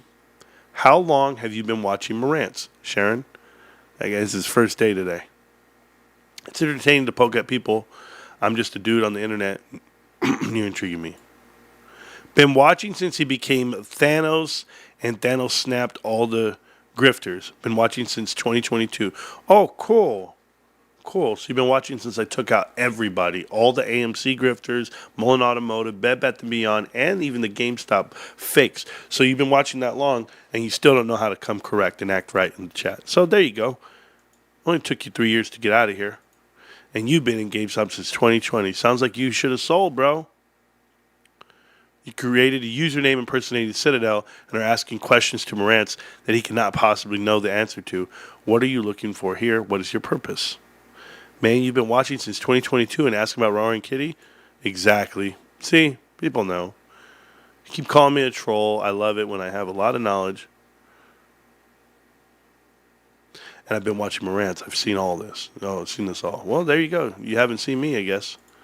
Discord vibe. Well, if you've been watching since 2022, you should be a part of the Discord. Of course, kid. Kid, how can I help you, kid? Kid Caribou's in the chat. I guarantee you Kid doesn't know how to work his mic. Okay, so you've been just watching only. Got it. Connect the dots is a great thing for you to watch if you have the time. Sharon, thank you so much. Cool story, bro. Keep replying to me, bro. Yes. He said, can't handle the heat, get out the kitchen. I couldn't either, bro. Trades, Boss Blunts, Common Sense, Kais, to name a few, I've seen it all. Ooh, you've seen it all. Marantz, Thanos, snapped them, and I've been here forever. Well, thank you.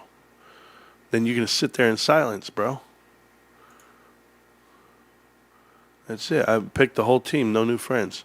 You know what's crazy? You've been here for 3 years, and I've never seen you. That's the crazy part. I'm just here hyped and everybody else. There we go. Thank you so much. I understand your entire private equity playbook. Bankrupt all that. Oh, cool. You get it. Yes, you get it. You don't get anything. Move in silence like lasagna. There you go. Newsflash, buddy.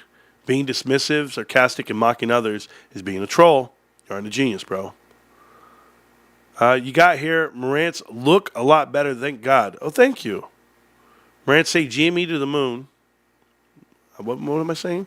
You want me to say this? Marantz say GME moons to 100. You selling and waiting to settle to maybe 2 to 3x your shares. Flex 21.25. No. I'm not selling anywhere near that price. If you guys want to know my exit strategy on the stock and how I'm going to do it, I'll share it with you. I don't care. When the price gets to 469? 458. When it gets to 458, I will sell 10 shares. 458, I will sell 10 shares. 10 shares a day for every day over 458. So if it goes higher, just 10 shares. That's it, guys. Real simple. Let it run. Gets to 1,000, whatever. I'll sell 10. I'm going to sell for like 100, 200 days, whatever it is. Did I mention I'm buying too? Oh, it's hard to explain. But don't worry.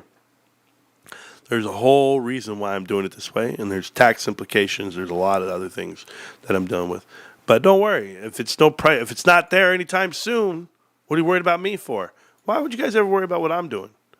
Hey, Kid Caribou, you ever figure out how to use your microphone? This guy, man. Something different, bro. I like Kid. You know that. I like Kid. But, Marantz, your microphone, Marantz, everybody messaging me. You guys are funny, bros.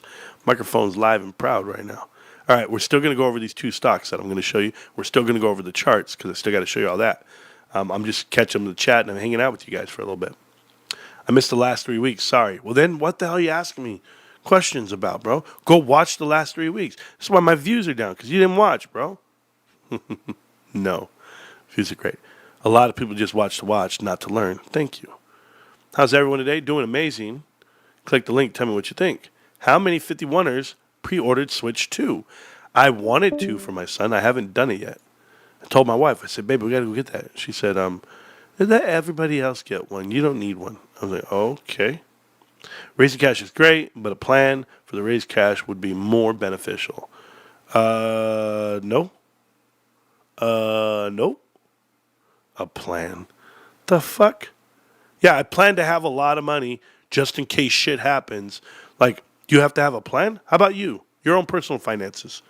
Hey, you know what? I want to save some money here. I want to put money in a savings account. No, but I need a plan to spend it and use it. There's no plan? No plan to use it? Oh, good then. Then it's just going to sit there until I need it. That's the plan. The plan is to be prepared and defend yourself for everything. I'd rather have the ability to do something than not. The plan. Ridiculous. Interest rates, all-time highs, just sitting there for the last 40 years. But yeah, we got to have a plan. Plan is to sit on your cash.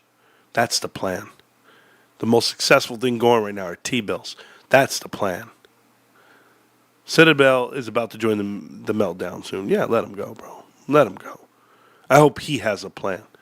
The son of Harold, that was a dumbass thing to say.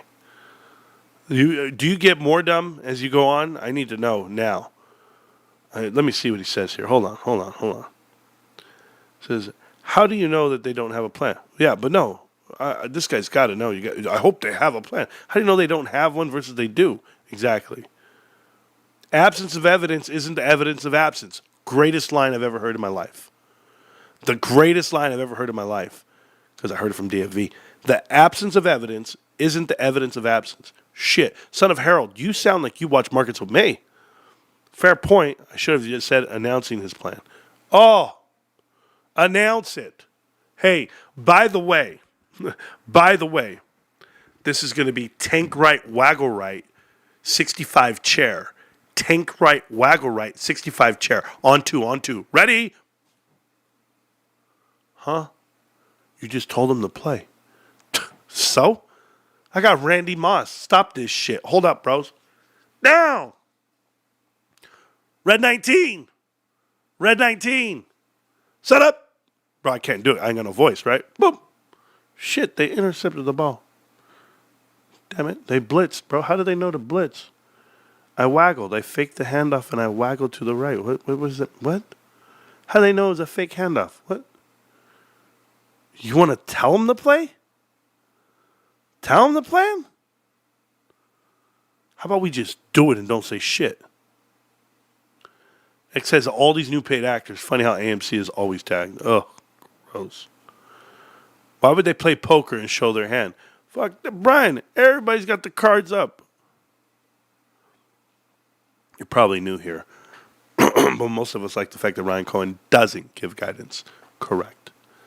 That TerraSpace show was absolutely garbage. I hated those calls. Oh, you could have been there. They aren't playing poker. They're running a company. They don't gamble. Bro, are you really this guy right now? Playing poker is the market. Running a company, sure. How do you get money to go play at the poker table? And then when you get there and everyone has cards up and everybody gets to see everybody's hand, and the dealer gets to see what the hell's going on. That's hi, stock market.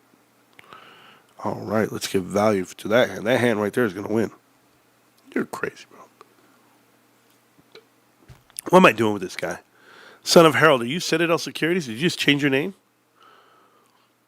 Hey, click on the chat, guys. Go ahead and click on the link and come join the show. Tell me what you really think. I'd love to talk to you. We know we've been watching. Yeah, what's the exit strategy? Thank you. People know my strategy. Okay, time for work in the yard. Rest up to you, Marantz. Next week will be fireworks. I might post some covered calls. I can't with this guy. I've known Mentats for 4 years on this show. I'll never follow him into battle. How'd you transfer from ComputerShare to Fidelity? I didn't. I had 50 shares in ComputerShare and I sold them. I got rid of them. I took the money, I put it back in Fidelity because they wouldn't let me transfer back. They're going to charge me. I said, no. Get rid of that trash. Yeah. And don't worry, I took a big loss selling those 50 shares. Yes. Huge loss. Massive loss. So big of a loss that I'm green today. You think I care about 50 shares, bro? You guys are ridiculous, bro. Anyway. GameStop will have $10 billion cash soon. I said Ryan should raise money with the zero coupon bonds, and you trashed me. Now sounds like you're on board. What changed? Not on board. I didn't say it would be bonds. I said to dilute this float. I said to sell shares right now. If they want to do a bond right now, they can do one too. Nothing's stopping zero coupon bonds. When did I say no to that? When did I trash you for that? John Doe, stop changing your names. I'm telling you guys. Golden Kiwi, which is a yellow inside, absolutely fire. Somebody told me that. Somebody told me they were good. I was able to watch, especially the last 10 days. Why? You can't go back and watch? The shows are still there. I'm not feeling that much better. I'm okay, bro. I can't believe how many people give their money to Jackie Dealer Grift every time Jimmy goes up. Jason G, that's wild, bro. It's wild. Those guys paying $500 for Discord, or he's going to tell them to buy Tupperware? He's going to tell them to buy Wolf? Nah, not me. Tell them to buy Kohl's? Microphone's still broken. Haven't gone to GameStop to get a new one. Bro. Do you have a small stash of shares DRS? I have a few myself, but most are in a brokerage. No. I don't have anything DRS. Pointless. Calling GameStop Jimmy says it all. There you go. I agree with that one. Soon Ryan Cohen is running a business that was supposed to go tits up because of private equity. Why would you want to telegraph your moves to the nefarious actors? I agree. Jimmy obviously has a plan, just on their own timeline, not ours or anyone else's. We holding the winning hand, we know it, and holding absolutely nothing, betting that we have that we're going to fold. Yeah, okay, cool. We got all that out of the way. Let's go talk the good stuff. Before we get to the charts, because we're going to do all the TA in the world for GameStop, I want to show you what I uncovered. All right, let's go look at this. So this is the connect the dots portion of the web of the show. We will do an in-depth connect the dots on two companies that are currently, well, connected. Okay, first off is going to be GameStop's website. I love this thing. Cards here available to buy. I'm going to buy some more cards coming up. I'm buying Pokemon cards coming up. I'm going to buy a couple more. Like, I like to buy this right here. Like the Charizard 9 right here. I like to buy that and give that away, right? Give it to a kid who wants to get his collection started. Right here. This one right here, Venusaur. I like that one too. I'll buy these cards, bros. I just buy a whole bunch. But anyway, there's 4,262 cards. Tons of them waiting. I'm supposed to go pick up my cards at GameStop. I'll do it today. I know I have orders in there. My orders are there to pick up. See, track the package. It should be there by the 21st. Shipped the 21st. So it's already gone. And that one already got delivered. Cool. Which it did. Here's the pickup. It's ready to go. I have Carter's cards there to get picked up. And the Jaden Daniels card. Which Carter got it. Carter, I'm just going to hang on to him, okay? So there's Carter's Corner Pocket. He's a YouTuber. I've been hanging on to these cards for him for a while. But we'll get it to him. Anyway, that's what's going on at GameStop. Great website. I hang out here. Don't worry. Place is going to be packed today. So, Saturday. GameStop right here. The company itself. I'll leave this for later. We're going to talk fundamentals. We'll talk about market caps. We'll talk about everything. And I'll leave this for later. We're going to talk, though. Let's talk about Palantir for a second. Palantir, guys. You guys know I don't like Palantir as an investment. I think it's one of the worst. A lot of people out there want to say it's great. I don't.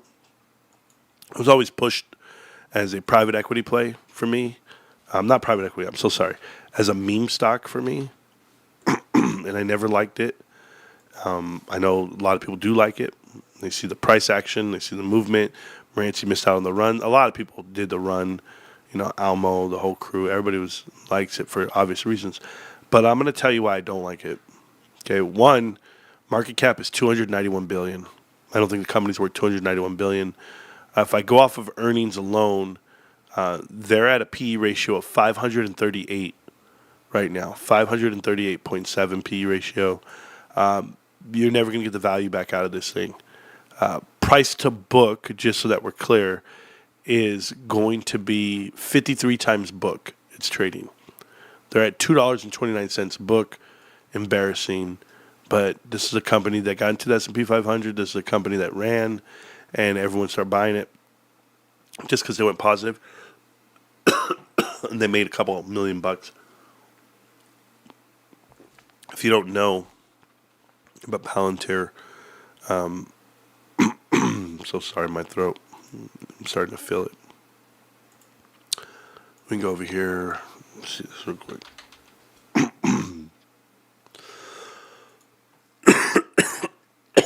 Goodness gracious.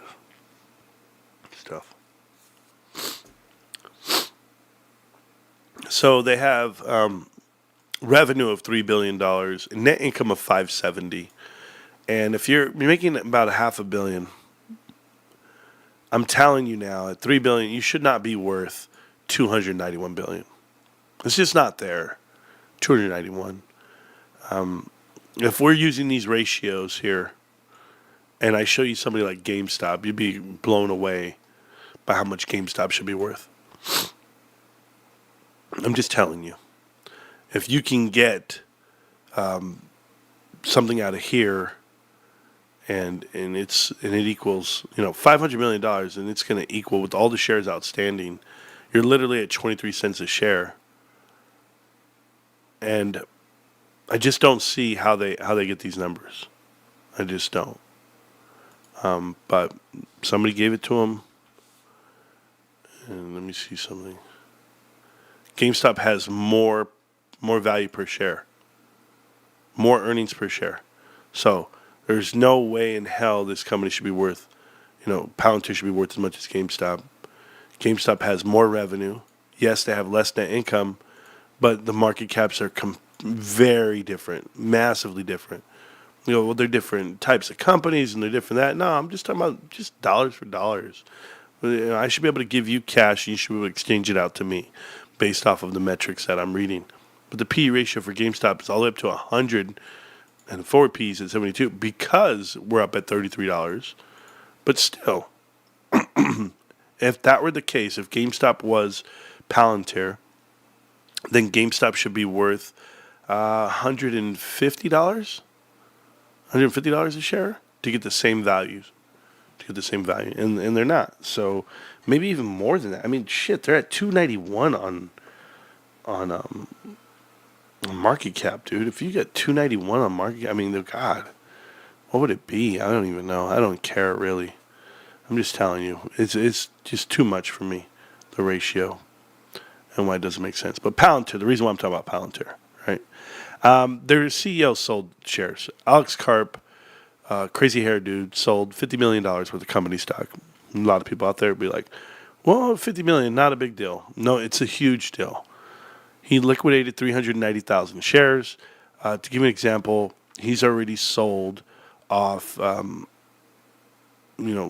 they actually have, he sold it at the price of 125 to 127, the top of the market. But he already made, just so we're clear, was it $2 billion? I got to make sure I read this right. Karp unloaded $45 million worth of stock in early March after unloading about another $2.5 billion in 2024. So he's absolutely cashed out at the top of this, and he's selling 10 million total shares. So they're making billions of dollars, the CEO who gets awarded all these shares. All the other insiders at Palantir, 50 million, right here, look what they sold. 50 million, 43 million, 21 million, 4 million. Everybody is selling shares. And they've been doing this the whole time. So for all your insiders to keep selling shares at the top and running that the way they're running it, I'm not a big fan of Palantir for that. The other part about Palantir, they're the top stock to own with AI companies set to gain unprecedented traction. The government says they're going to lower government spending, defense spending by 8%. How in the hell this company's going up, I'll never know. The real company I want to talk about today is going to be Decker. Okay, if you don't know what Decker's is, Hi. Yeah, John. Hi. No. Yeah, John, I think this one has to do with the soft first quarter guidance. But for the actual quarter that they're reporting, which is their fiscal fourth quarter, they did beat expectations. They're actually putting up earnings per share of $1. The street had only been looking there for 60 cents, so that's a big beat. Revenue's just slightly ahead at $1.02 billion. The street was looking for just over $1 billion there. First quarter sales.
Hello, guys. What the freak, dude? Sorry, guys. It happened again. All right, I'm pulling up their chart, and I've never looked at this company before a day in my life, other than today, right before I went live. The reason why I was doing it because they sell hookahs, they sell Uggs, they do all this stuff, right? They have all this announcement. Now, I have not looked at their fundamentals at all. We're going to go look at them right now. I just pulled this up right now. But we are going to talk about why I feel Deckers is a play, or it was a play. It got pushed all the way to 226, knocked down 50%. Because of the board of directors and because of the transition, the pivot. But that board of directors took me somewhere else. So watch exactly what happens, okay? No edits, no cuts. You got it, Doovie. Thank you for showing up. All right, so Decker has market. Remember, these guys are great at business, I guess. They must be. I mean, everybody wants to buy them. They did a 6-to-1 stock split in September, and the stock went crazy after that. But they're at $16 billion, $15 billion worth of sales, $4 billion of which is revenue, almost $5 billion. They have, I'm so sorry, rephrase that. The market cap is $15 billion, so they're bigger than GameStop. The revenue, total revenue, top line is going to be $5 billion. The net income is massive at 966, which is cool. Shares outstanding, not so many. After that 6-to-1 split, and they're right. P ratios, everything. I mean, everything looks good here. This looks like a good company on paper. Let's go see what else we got. Like I said, I've never looked it up. So revenue's increasing, expanding. That's what I think that is. I think that's just stores opening. Cost of revenue increasing, nearly doubled in the last 5 years. Gross profit, massive. SG&A, not too bad. Operating income doubled. They're a 1.1 billion company. You know what's crazy is they've had this increase in income and reporting, and they literally just went down 50% in stock, in the value of the stock. So maybe $100 is not that bad. Let's go see if it's something I'd want to buy, because I mean, this looks like something that you could buy. Value. Maybe. Don't know. So it's just, it's running, gross margin, operating margin, profit margin. Wow. These guys do really well on paper. Let's go to the balance sheet. Here's my balance sheet. Well, they've burned off $400 million this quarter. It's not too great. They have $1.8 billion. Accounts receivable, inventory's down half. Wow, the inventory is really bad right now. Okay, I wonder why. Total current assets, they're at $3.5 billion. Liabilities, not bad on liabilities at all. They have no debt, no corporate debt, nothing. What a good little company. Deckers, holy shit. Not bad. I can't get mad.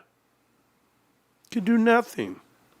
I mean, I could say it's unfair that they get to trade at 5x book value, but it's a damn good sheet.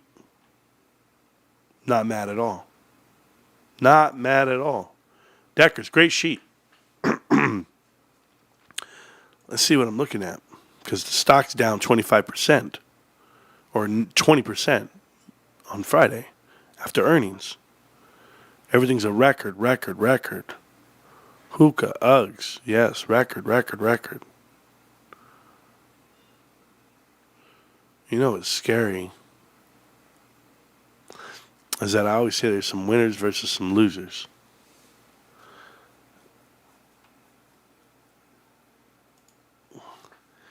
Decker reports fourth quarter fiscal year. Okay, cool.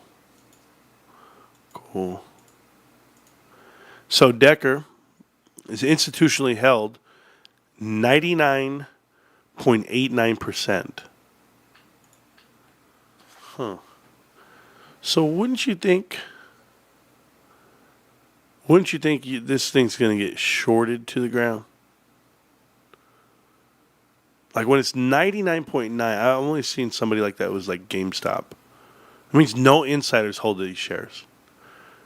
The insiders themselves, insider transactions, the total shares that they hold is 600,000. All the insiders. On a float of 100 million, they only own 600,000. Everybody has sold at the price of 136. They sold at 200, 136, 200, 192, 186, 186. Because remember, they did a stock split, but still, 6-1. It doesn't exist yet. They sold at the peak of it all. There's the split right here. So right during the split, right before the split, it was 6-1. So you 6, so it's 1, 2 is a 4, so 140 something. They sold everything in the 140s, 150s, 170s. The stock announces a shareholder approval for 6-1, which is cool, the split. But you know what they don't tell you? Go read this really quick. Right here, capital allocation. Read, guys, okay? Got to read with me.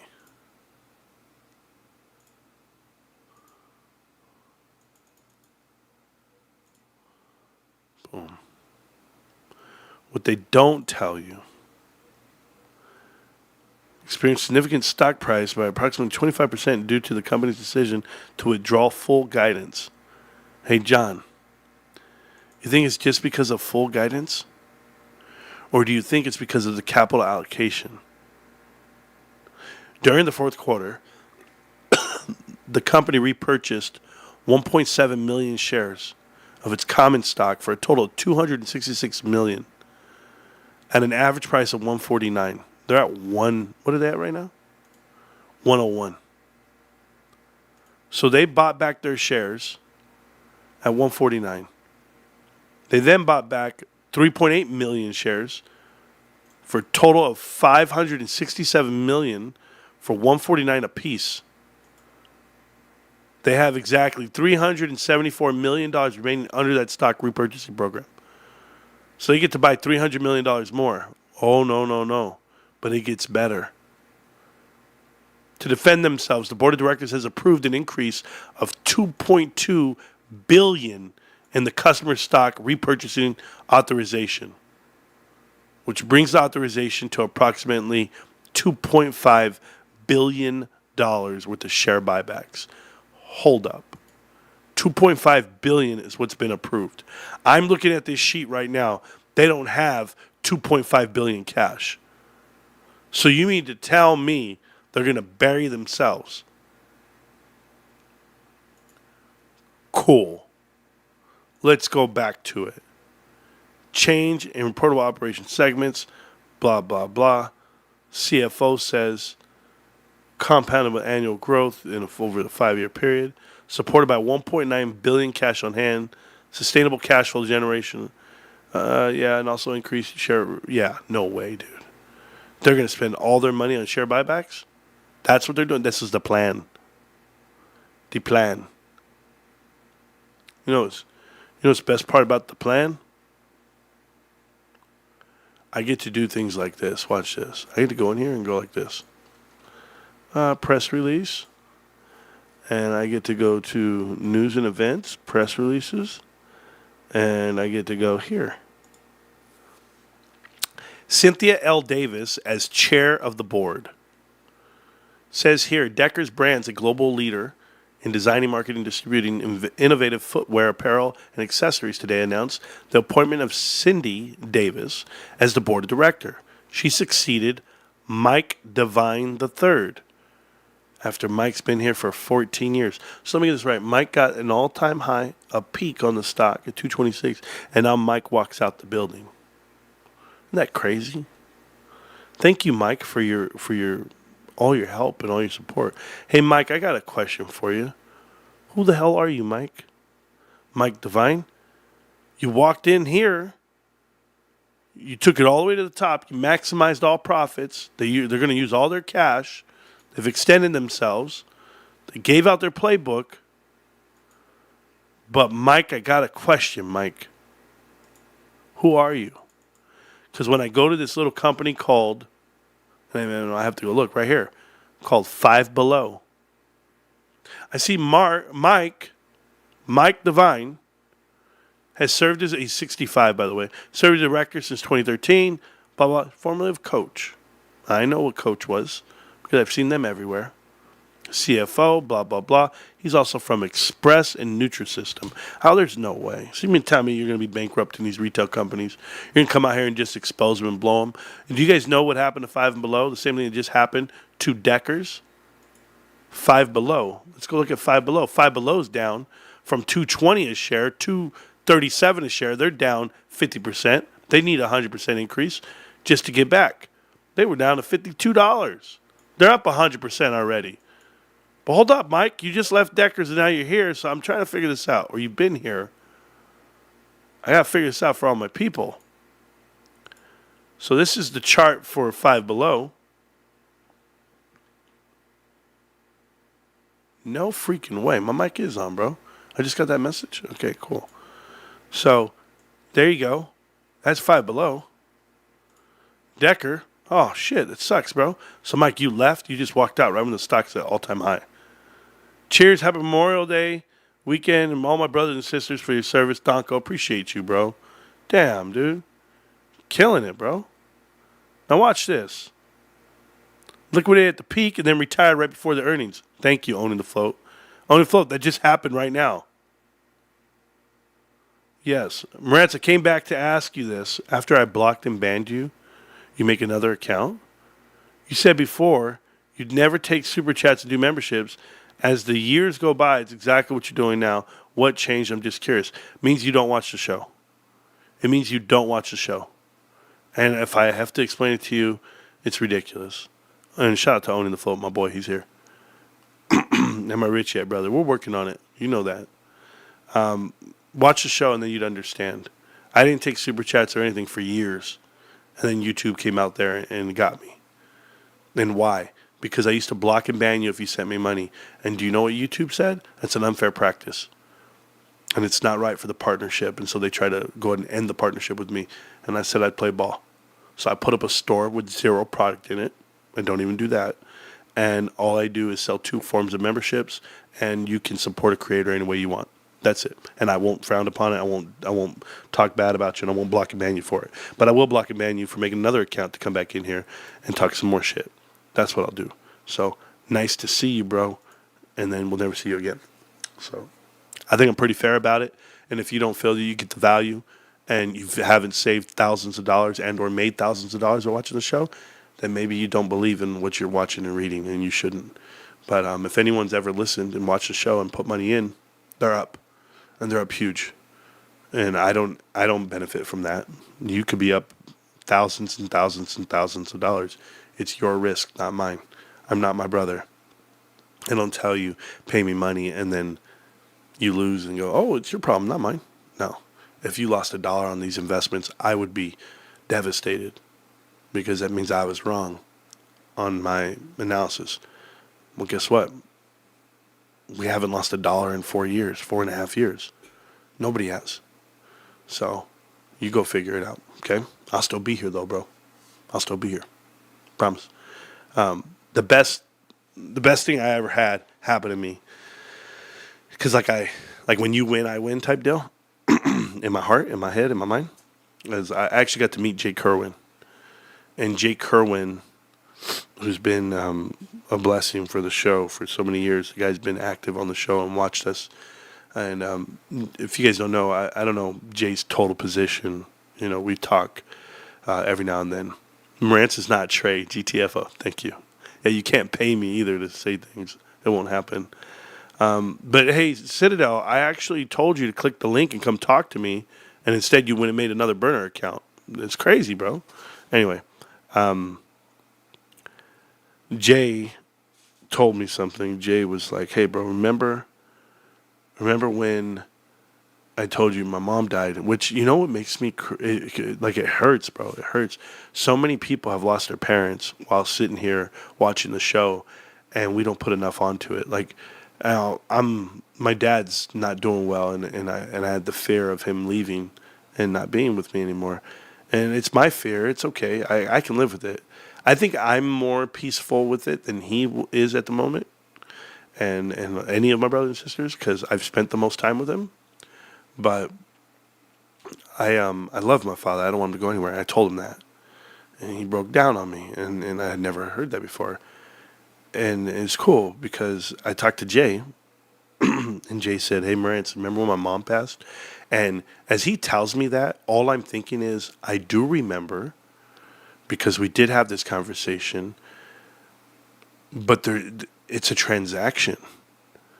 Like, it literally, to me, it was like, whoa, mom died. I need to be more,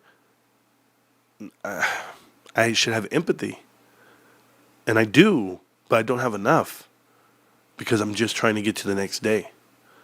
Like everyone else. I'm sitting here and I could be like, I could sit here and cry and be sad about it, or I can get up and do something the next day. I think a lot of us have that inner struggle. And when I heard Jay say, remember when my mom passed? I was like, oh my God, dude. Like this person, because my dad's sick at the time when he told me this. And I'm just like, dude, this guy just went through like something horrific. And how can you make something nice out of that? That was my issue when I was talking to Jay. And Jay goes, remember my mom passed? And I said, yes, sir, I do. Because he and I conversated.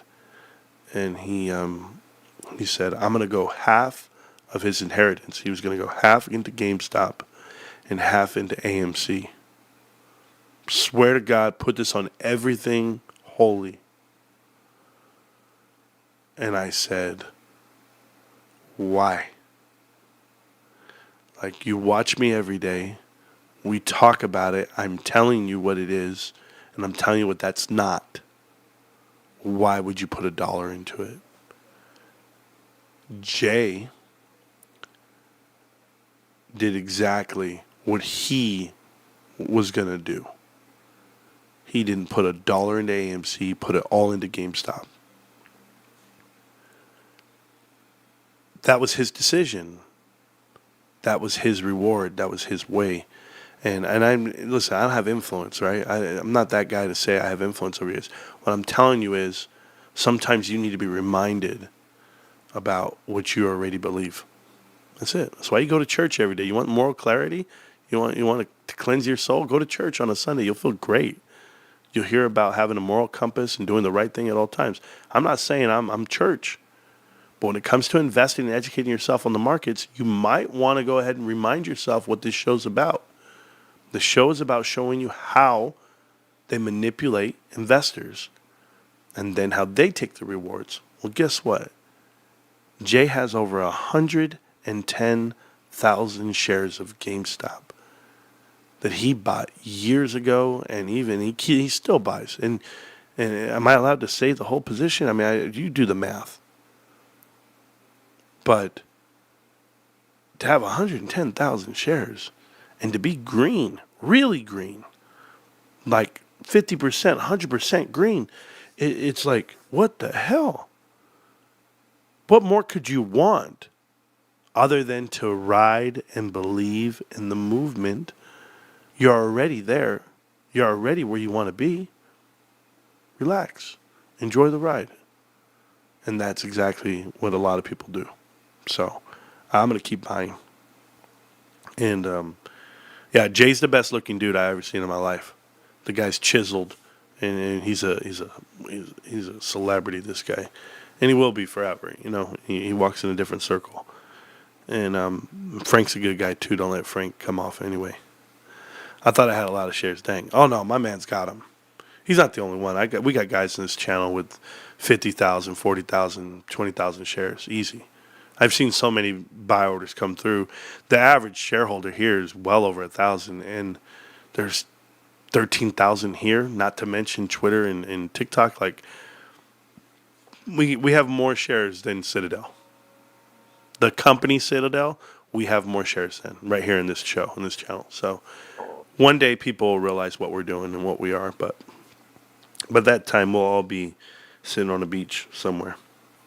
Real talk. You need 3? I just need 1. I just need 1 every day. I got you. They're always big share fish. Yeah, oh yeah. I mean, shit. My boy, Pepperwood Salt had 3 million, 2 million, 3 million worth of shares. Last time I talked to him. I need 4K more than. Yeah, I hear that, man. I hear that. I just keep doing my best, Oni. That's it. So, big fishes in this small pond. All right, let's get back to Deckers. Let's keep talking about this and the reason why we're talking about 5 and below. Okay, so I want you guys to understand 5 and below. As I go through, I say 5 and below. It's called 5 below. 5 below.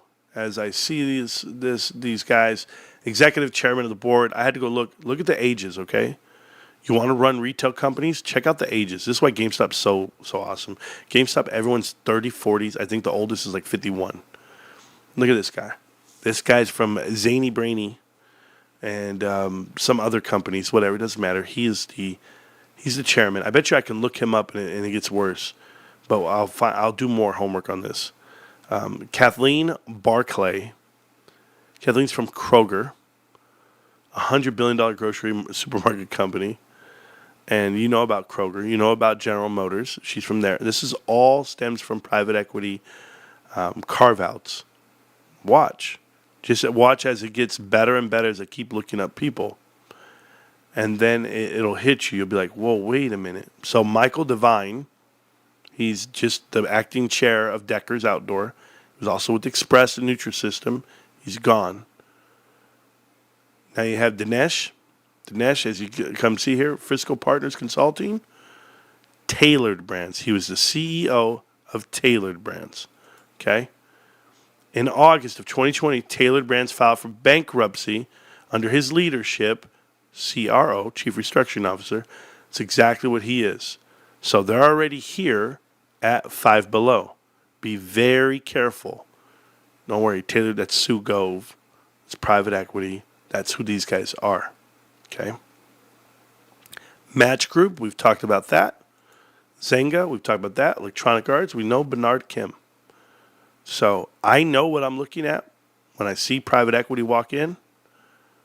Right here, Richard Markey. Richard Markey is 70 years old, dude. 70 years old.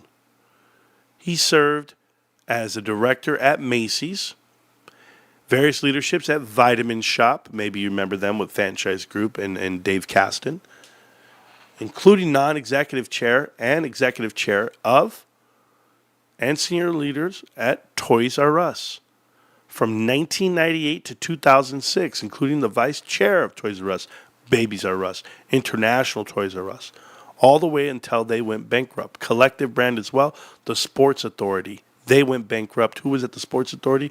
Was it also Sue Gove? I believe so.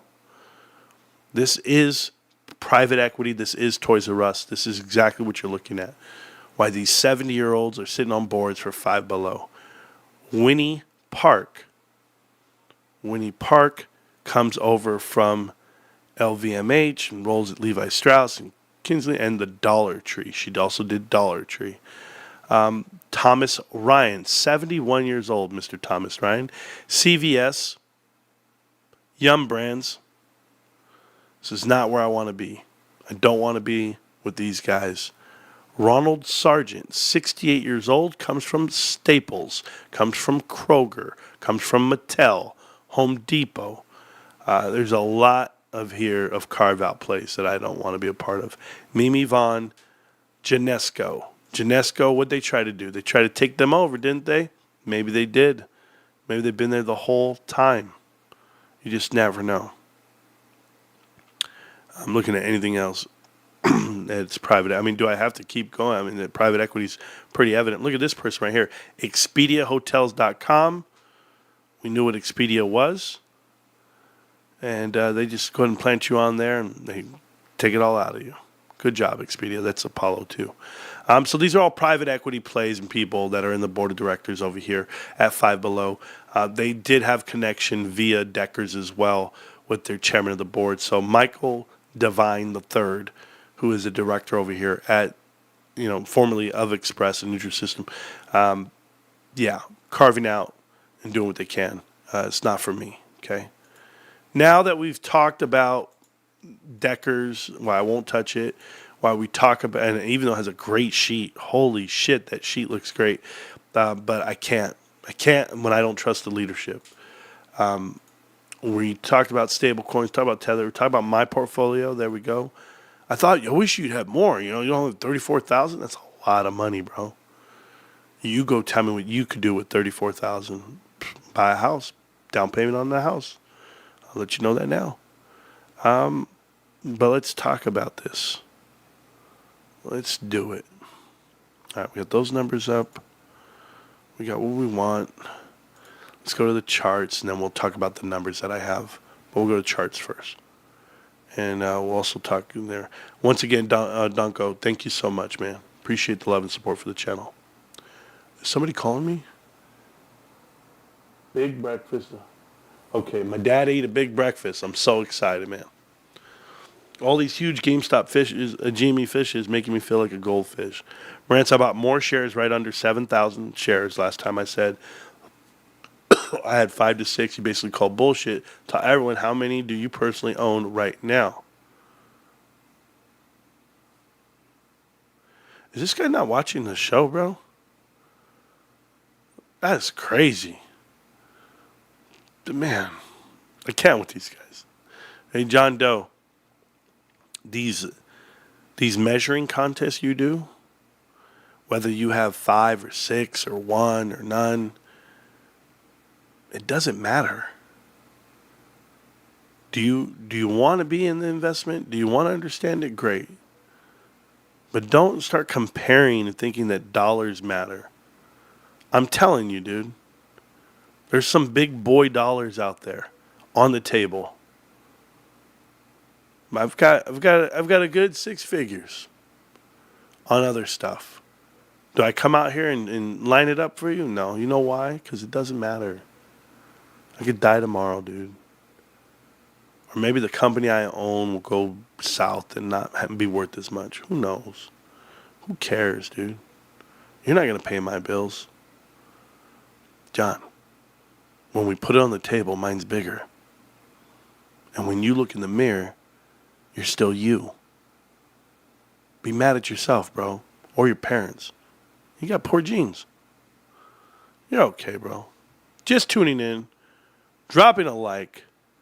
Running this from the beginning. Have a great weekend. Hope everyone's good. There's a real one. Jesse, when you get to this part of the video, just listen to me, Jay. Jesse's been a real one from day one, him and his bro.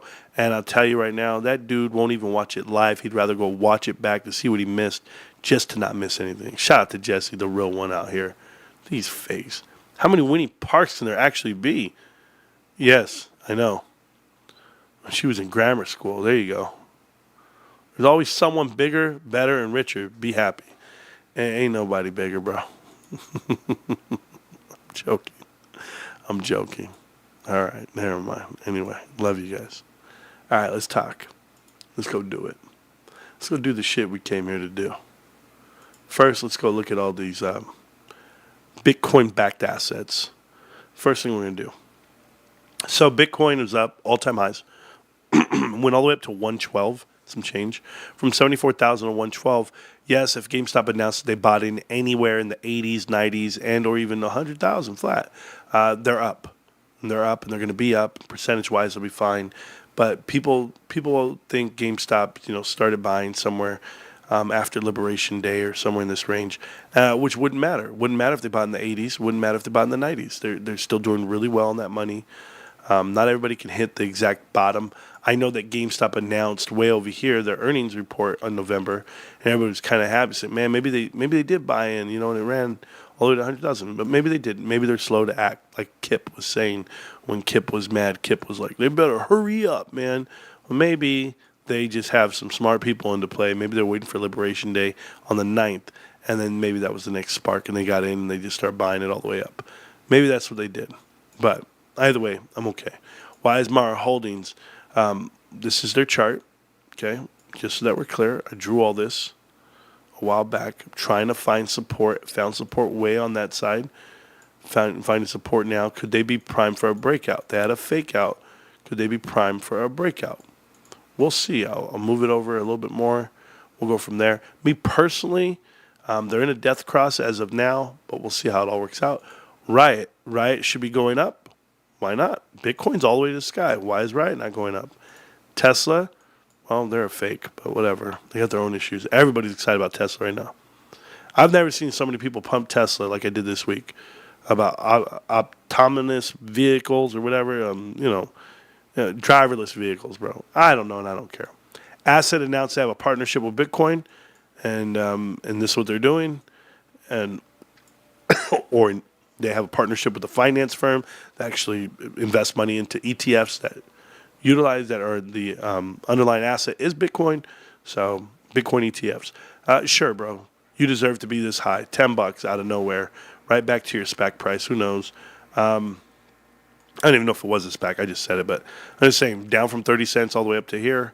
Massive move, massive money, all because they announced GameStop, right? Or I'm sorry, Bitcoin. So why does that not happen for GameStop? We'll never know. But GameStop officially had their breakout. You're in big trouble, Wall Street. You're in very big trouble. I've been trying to tell you guys, but, people don't listen. This is on the weekly. We went green on the weekly. That means we're going to run. The MACD on the weekly is going to run. The last time we had a green on the weekly, just so we go back over here. So right here, during the January run-up of 2021, the MACD went green, very bullish, volatile movements. Went red, went green again when this is back when AMC was pumping. GameStop flipped, it went green, and then GameStop went red. And when it went red, it went all the way down to the ground. Didn't really go green until 2022, right here when Ryan Cohen announced the split and they were going to go ahead and push. He bought in for more shares, and it pushed it all the way to the top. They forced it back down. He fought back, pushed it up. NFT marketplace, everything was there. Everything was going. And when they got here, it was like, hey, man, we're about to strap in because full deployment of Ape by here. AMC's in full play. Push down GameStop. No matter what you do, I don't care how green you get again. Right here, a big buy-in. Ryan bought in again. Here we go. Buy in the shares. And you end up flipping green. You go and nothing. And now we come back down. And then, of course, went green on the next one right here. When it flipped green, everyone's excited. Everyone's going crazy. Right here, again, it flipped green when we were down in November. We bought it back up. Went all the way to $34.99. Felt really good about what was going on. It brought us back down. We're going sideways. So now we're running back again. It looks very similar to this run here. The only difference is the longer you hold something and you have this push down the top of the pennant, this top actually, it's like a spring load, pushes down on the support, and that support ends up blowing past. Capitulates, it breaks off, and that's why we have this triangle here. Now, the actual deciding factor that the MACD is crossing on the weekly, it already crossed. They also have these 50 days right here. The 50-day and the 200-day are crossing for a golden cross on the weekly, meaning GameStop's about to break through even on that. The last time GameStop had a golden cross was way over here during the time frame that GameStop blew it out of the water. So as you saw GameStop go up, up, up, up, up, it then got there, it crossed, and it took off, and there was no getting it back. So, yeah, I think we're going to blow out of the water here. I think we're going to be way up here playing with this nether triangle. We're going to be in the 40 and 50 range. Hopefully GameStop can raise some money and get you there. Now, a lot of the other things, and I'll answer the questions later for you. I don't know you're typing and talking. So we broke out of this mini bullish pennant here. The breakout's here. You're in this next leg here. We're going to go to next week and run up again. We're going to run up against it. I can see us going all the way up to 52, 53, and see what we can do then. That'll be the second half of this cup and handle here.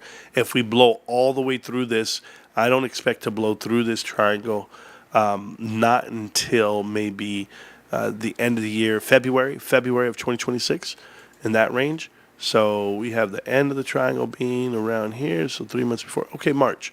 So March of 2026, so the full fiscal year. So one fiscal year from now, we should be all approaching this 120 thing. Now, could I be wrong? Could this happen and happen now? Absolutely. But I don't think I am.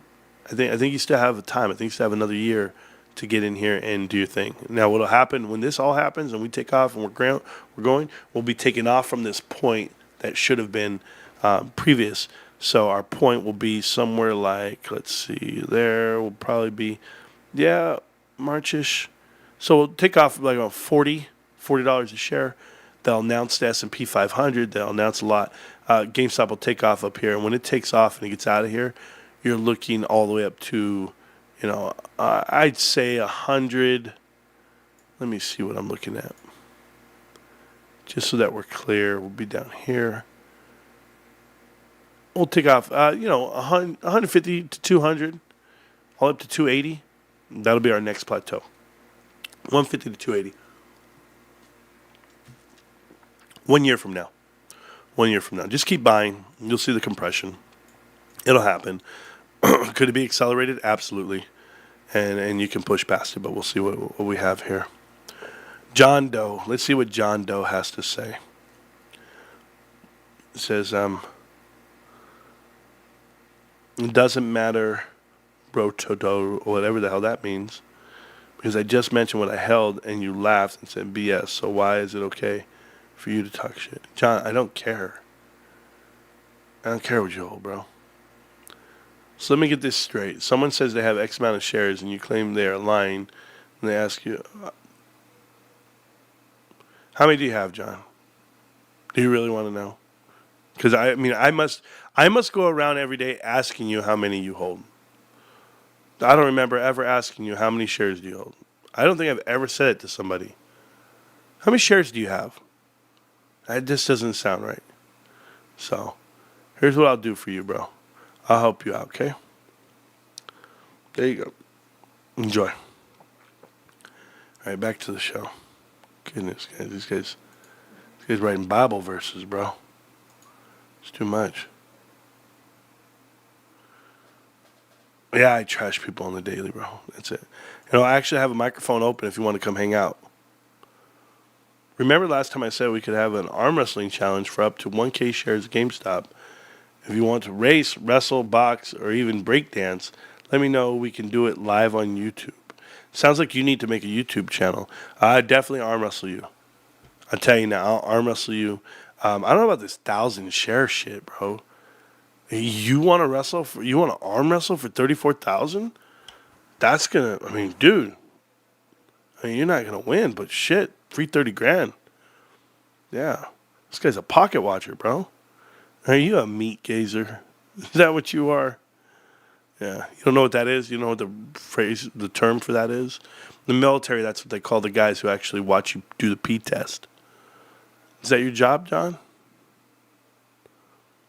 Never ask how many shares do you have. I'm just saying, bro. I've only heard you say don't watch other pockets, and having one share is the same as 1,000. People have a short memory. Thank you, PH. Thank you. Took the thought right out of my mind. All of you guys are doing great. Thank you. You guys are funny. Okay. Anyway, we got to look at the worst performing stock of the day. We'll still go on the chart and stuff. So the worst performing stock of the day is actually here in the Mag 7. It's your boy at Apple. Apple stock was down 3%, which is massive. On the daily, gap down. And the hourly, absolutely gross. And allegedly, sorry, this all stems from Trump telling Apple they better bring manufacturing back to the U.S. I don't want an American-made iPhone. I don't want an iPhone anyway, but American-made a lot of the things. I don't think Americans are as efficient as Chinese. Just gonna tell you that right now. I'm not hating on America. I love America. I defend it with my life. I just know that those guys they run it different. There's no OSHA over there. There's no union over there. There's flat out, I don't know if it's slave labor, but those guys work different and for cheap. So I'm not promoting it. I'm not saying. I'm just telling you. You want Tim Cook to get, on the right side of this, and India is going to produce the phone. So I don't care who. Trump uses tariffs as a scare tactic. So, Apple losing. Apple just lost in that candle right there. 200 all the way down to 193. So they lost $7 times the 14 billion shares. They literally lost 91 million, 98 million, whatever the hell it is. I'm not good at math, but it's something like that. It's 89, 88 million. I don't know. They lost $100 billion. I'm so sorry. I said million. They lost $100 billion in one morning just because of Trump. Just because of the way he talks. And that just shows you how uncertain these markets are. So, I want you to know that. Okay, cool. Is my dad ready, bro? Hey, I don't know why I got a cut on my leg. I don't know what's going on. All right, so we did all that. We're good. Just in, go score. Yeah, we're fine. When I'm yawning this much, it's time to go. It's time to go. These guys put me to sleep, these losers. When you see the Chinese line up to do the workout before they start work, yeah, the West is definitely not that efficient. No, these dudes are out here pounding their chest, bro. They're crazy talk. They're tough dudes, bro. Let me see if I got rid of all the screens that I wanted to. Oh, I haven't talked about this. Oh, yeah, let's talk about this. Okay, GameStop. Ooh, let's go. Here we go, gamey. All right, we're going to talk GameStop really quick. One thing I want to talk about here first is insiders hold 8.6%. Institutions hold 34%, 34.5%. So you, the people, you guys own, over 50% of the stock. That's not normal. I'm telling you, it's not normal. But it's hilarious. It's hilarious because GameStop's different, bro. GameStop's very different, and I like it. So that's where I'm at with that. All right, what's coming up this week? So right now, just so that we're clear, anybody wants to give GameStop value and look at it. First, they say related to GameStop, and I don't know how AT&T, Best Buy, and Apple are related to GameStop when I looked up the stock. And GameStop's almost $15 billion market cap right now. This Tech D, I believe it's a bankrupt company, right? Tech Data Corporation common stock. They're inactive since 2020. But this is considered, related to GameStop, which is bullshit. So GameStop has $14.8 billion on market cap. Average volume for the last 10 days, 11 million, 8 million for 30 days. And they actually traded like 30 million shares yesterday. So that's a lot. Most of the off exchange, 54% of the trades are off exchange. And if you're on the 5-year, you're up 2,800. You're on the 2-year, you're up 42. 1 year, 74. 6 month, 1 month, and 1 week. We are literally green across the board.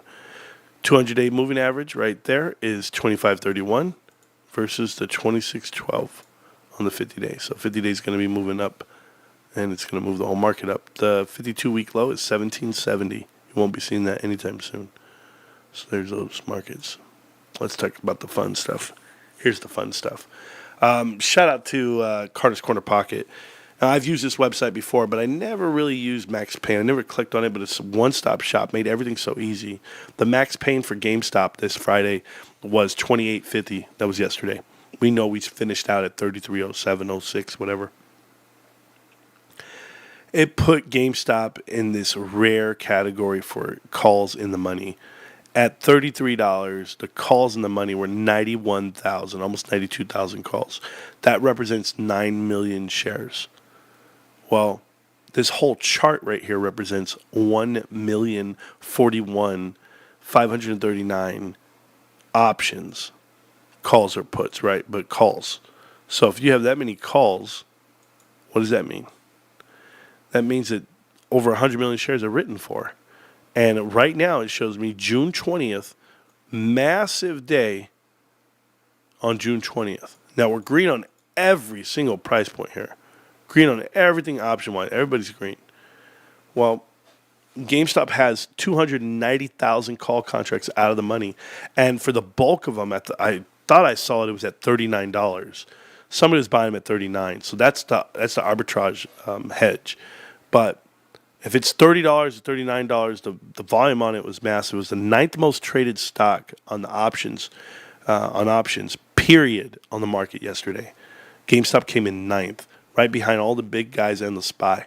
So phenomenal movement for GameStop as far as what people are trying to leverage and get around it. Me personally, I'm looking at these later numbers for next year, for January. Massive numbers. Because if we're at $35 in January, I mean, Max Payne at 25. Look at Max Payne at 15 right now in 2027. This is unbelievable. That's your Max Payne. So that means they're tripling down, doubling down for 27. Good luck, bros. Good luck to everybody. I'm going to still be here. So shout out to us. I hope they deliver shares. They're going to have to. I'm going to get out of here only because I'm getting tired. But yeah, to have 400-something thousand shares, contracts in the money right now for this week, it's 91,000, almost 92,000. We'll see what can keep rolling. That's a gamma ramp if you ever seen one. But it looks like we're going to roll right to it, right through it. We've done that plenty of times. Anyway, I'm going to get up out of here. Appreciate you guys so much. I'll see you guys really soon. Hopefully I feel better, but I want to go spend time with my pops, man. So I'll see you guys around. GameStop. Can't stop, won't stop, GameStop. I'll see you around, millionaires. You know it. Peace.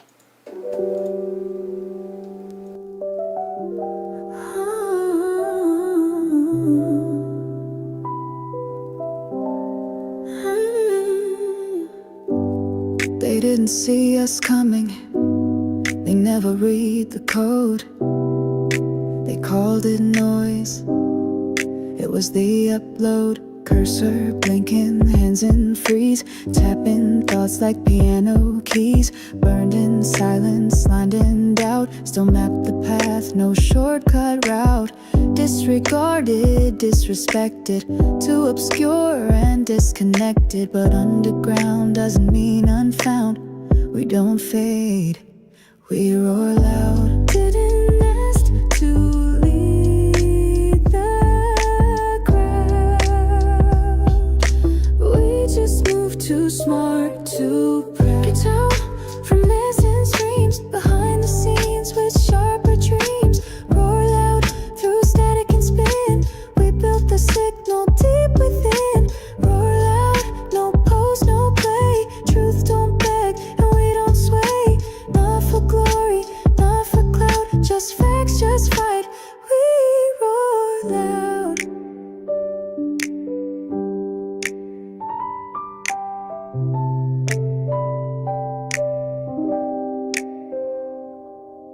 Debug lines, typos cleaned, self-trained mind with a laser beam. Did the work when no one watched, kept receipts while silence botched. Never boxed in, never sold, built in forum, sharp and cold. We move in sync without a crowd, but when we speak, we roar loud. With a kiss to lead the crowd.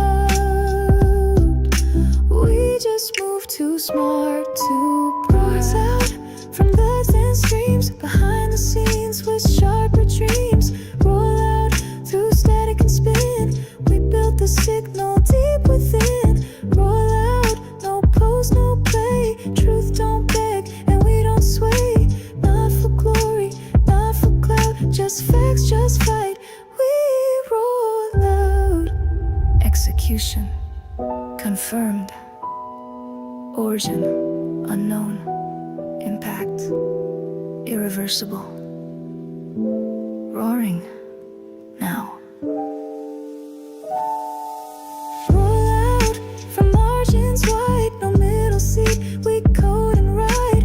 Roll out, no flags, no fade. We turn delay into launch gates. Roll out, percepts not screams. Precision, truth, entangled dreams. Not fiction, not allowed. Just movement, math, and roaring loud. We were never lost. We were just rewriting.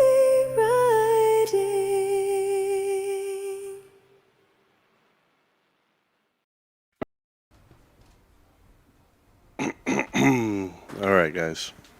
So we're going to be playing the game. Not perfect, not done, just learning to fly. Each wrong turn, every bruise I see, just carve the shape of the right key.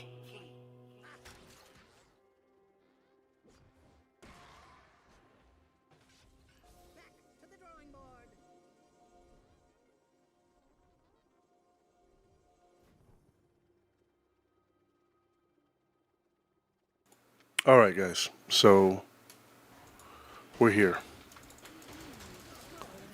We got Jukes.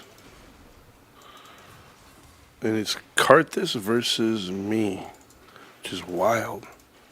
I've never played against a Karthus.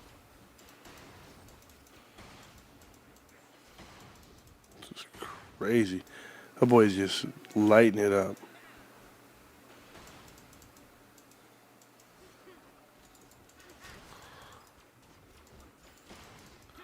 Stay on the top side. The hell with them. Just trying to get another level.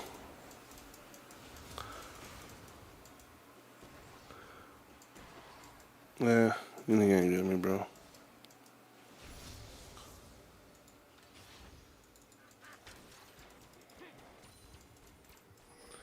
Are they done pushing? They're gonna get their ass kicked, bro.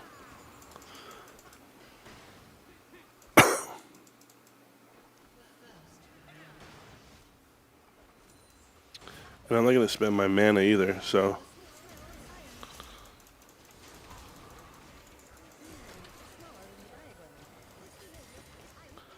Them boys are trying to hit me hard, bro. I'm good.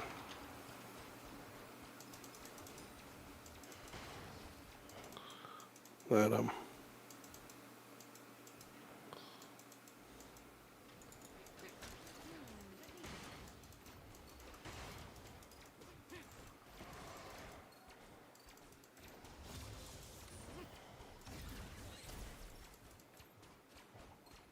I'll kill them both, bro.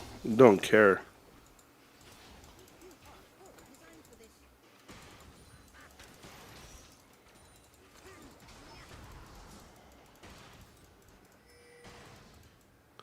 Boys are pushing the lane and everything, bro.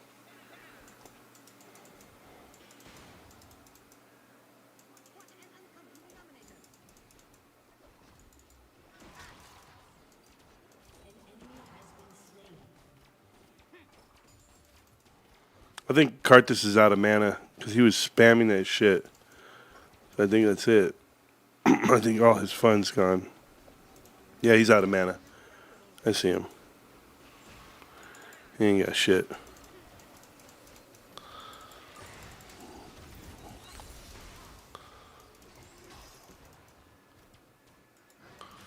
Oh man, you suck. My dude sucks. But old boy has no mana left, so he can't do shit.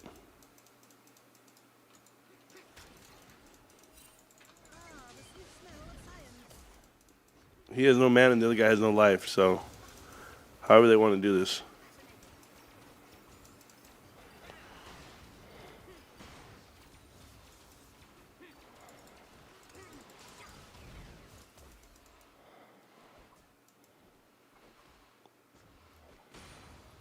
They ain't got no mana, bro. You ain't gonna hurt me.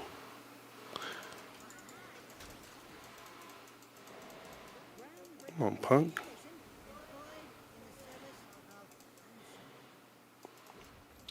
I can hear my wife's blender going, bro. That's the sound I love.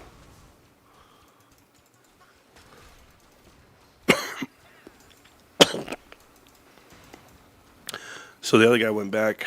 They can't handle this. Weak.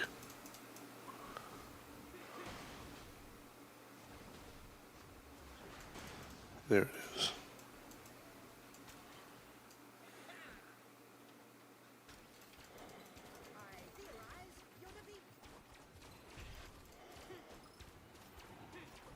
You kill the dragon? That's good.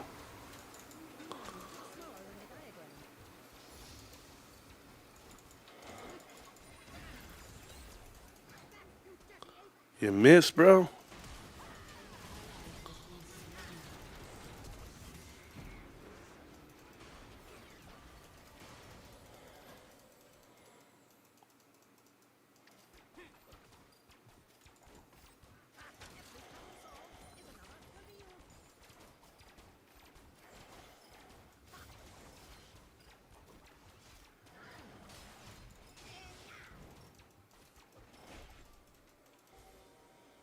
Alright, we'll go back to my thing.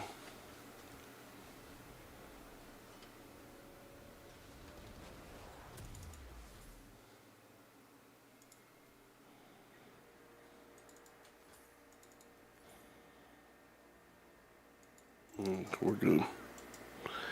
I don't know what my guy's doing way over there. He sucks. Only got a ward there. Dragon, they know you're there, bro. They got it warded.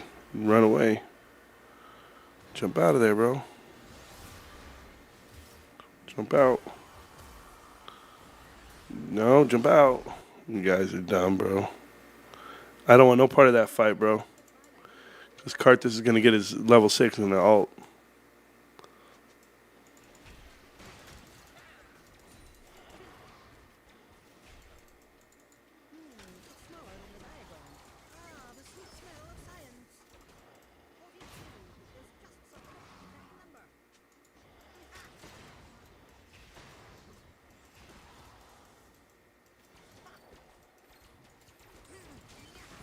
Keep lighting his ass up. Nope.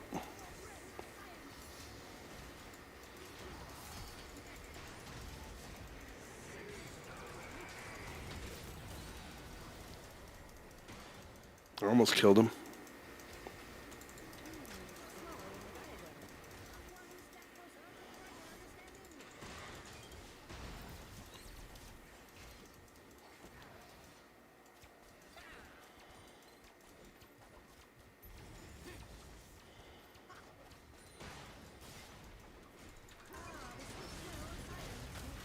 Got him. Get up out of there, bro. There it is. Got his ass. Who's next?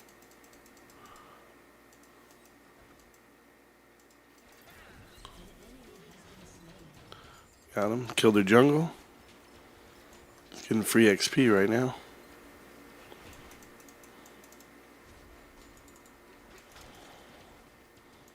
Got it.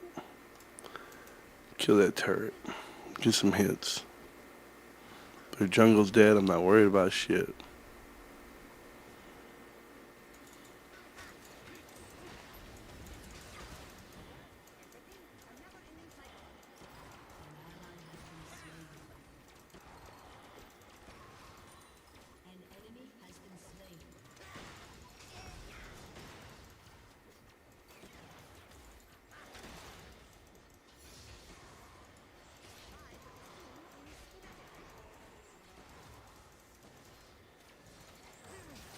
Stood still for you for a reason, and I'm dead now. I deserve to die. My fault. That's my fault. I'm better than that. I am better than that.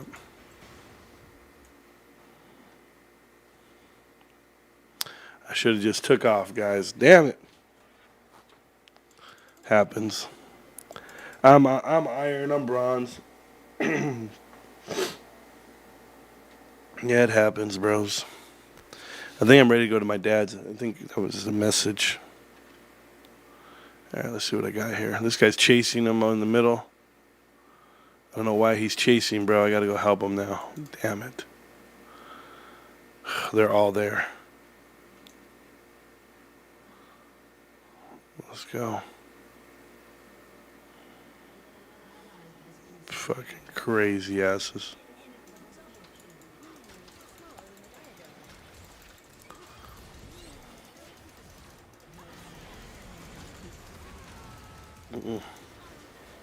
I need help, I need help, I need help, I need help, I need help. I got one of them. Damn it. 900 gold away.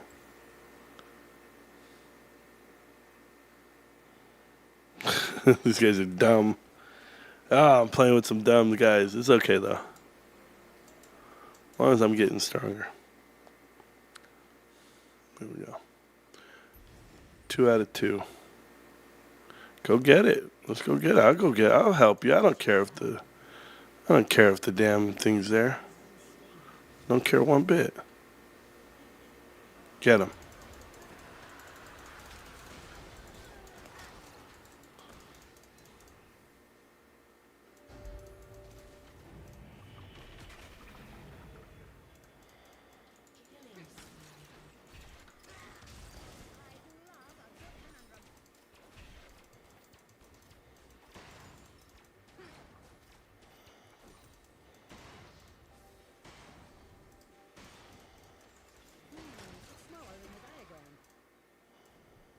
It's okay. We'll play this game right here.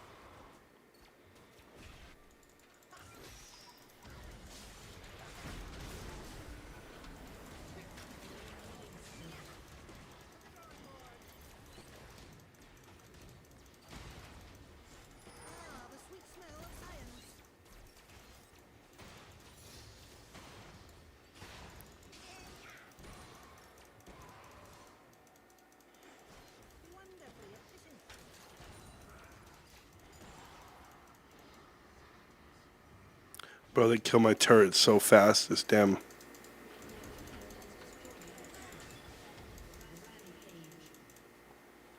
Okay.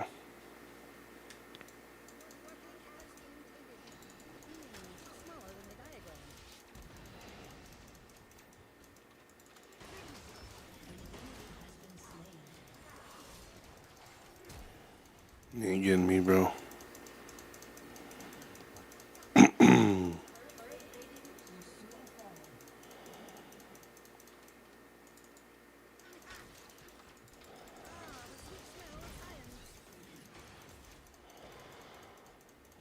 Come on, where's my teammate at, bro?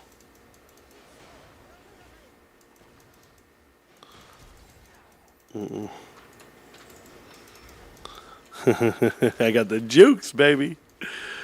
Ooh, that was scary. This guy's still killing my damn turrets, bro.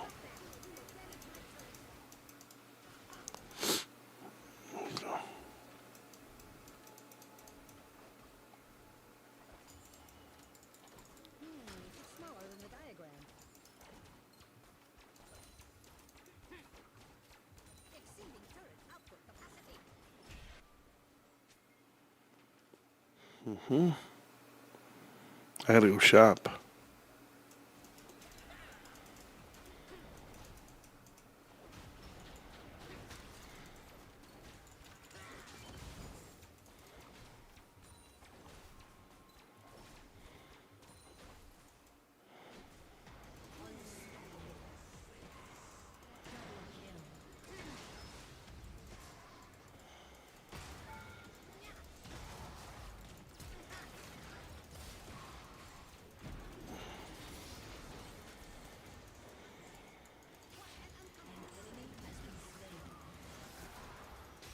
No! I tried to get away. It's me so mad. I had it. I was gone. I had it.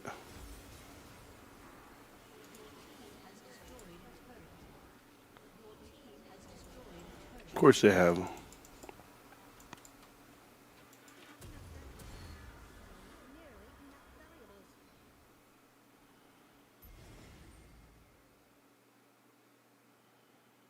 40 seconds. Look at this dragon. Go prep for it.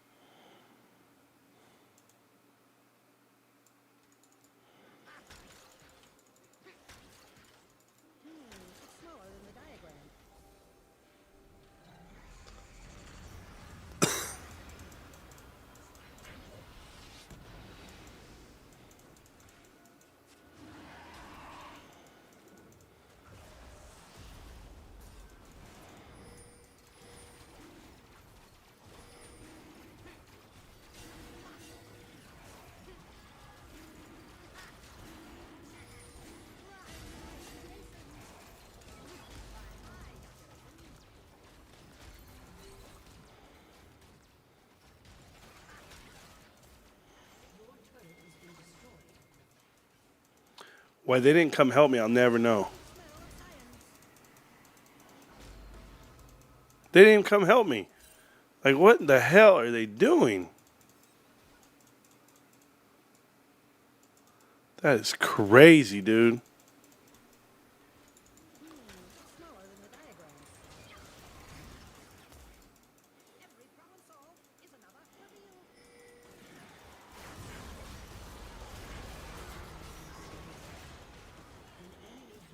You're not gonna touch me, bro.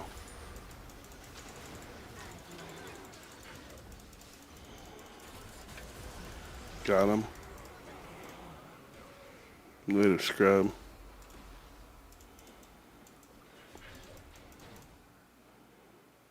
Get this one, bro. What's he doing? Why is he going back?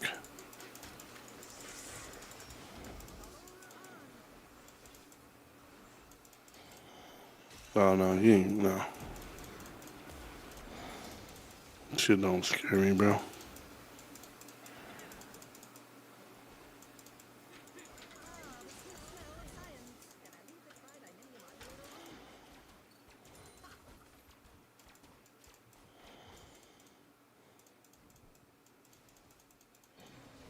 Nah. Shit don't hurt me.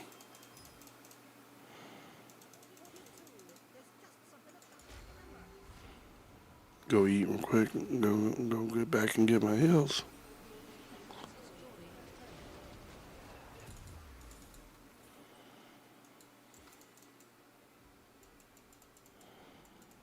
Let's go fight.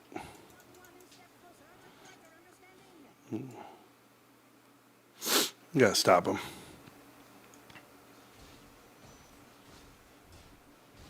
Yeah, we gotta stop that shit right now.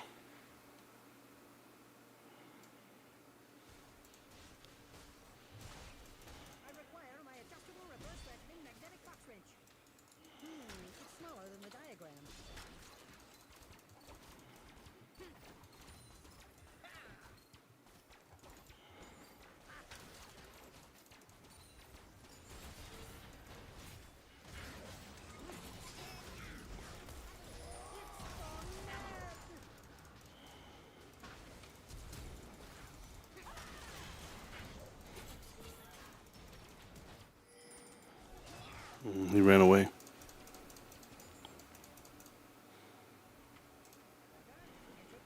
Bitch.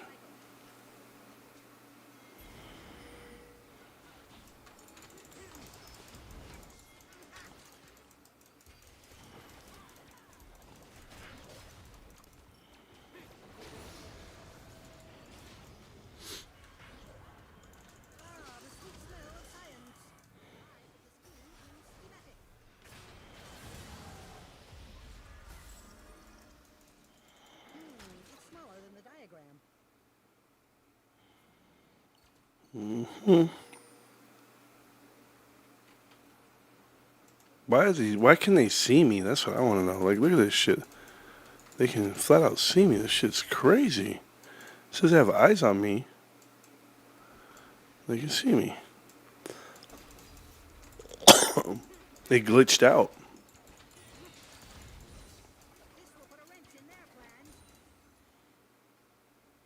Bring the Rift Herald over here. This is crazy. There he is.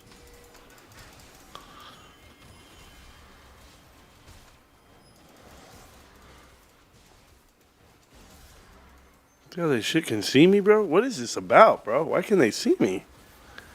Let's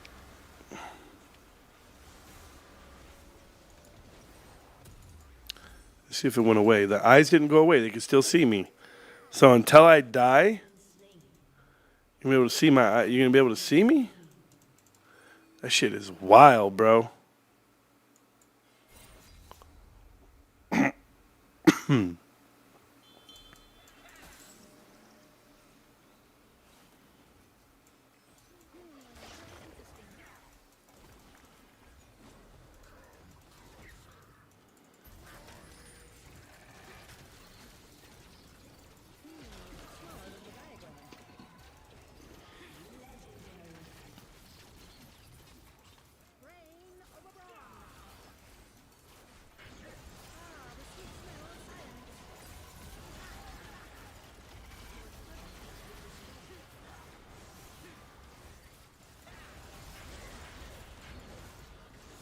They can still see me.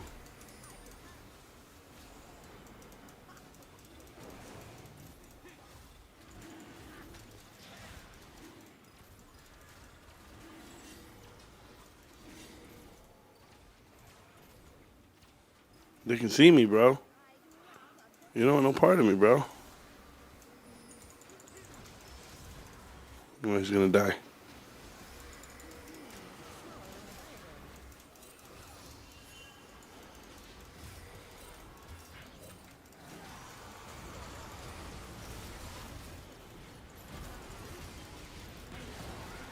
No way. Bullshit, bro. I had to die. The damn thing could see me. I don't understand.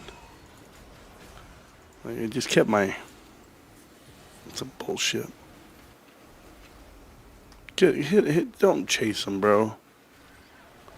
Okay, go get him. Get him. Gonna jump. What is the flash? There we go. That was legendary. I ain't gonna lie, bro. Well, you guys better kill him.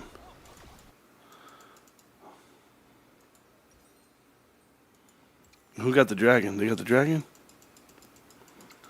Bro, I'm going right for his ass. Right there. I'm going for him. You couldn't chase him? I'm chasing him. I'm chasing him. He's somewhere here. And hey, my shit is still on me where they can see me. That is weird. I've never seen that before.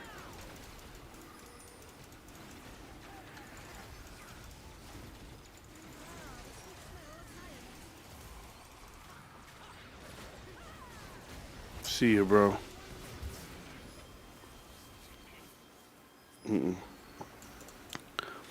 Crazy. How is this thing still on me? I don't understand. How can they see me? This is wild, bro. Like, what's going on here? Do I have to... I don't know how to take it off. How do you unsee me? I'm gonna get killed every time, bro. I can't sneak up on no way. I can't do anything. They can see me. Whatever.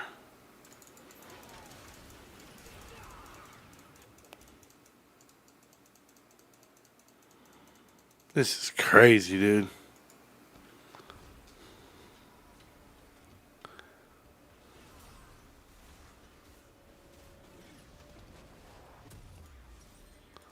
Let's try it again. It's still on me.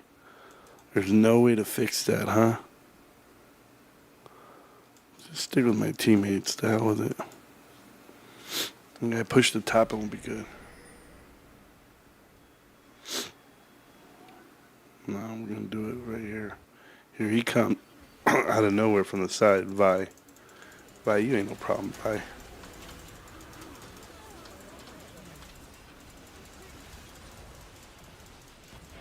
Whatever.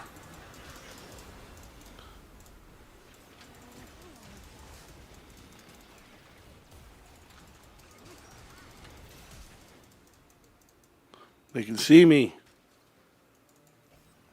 There's nothing I can do because they can see me.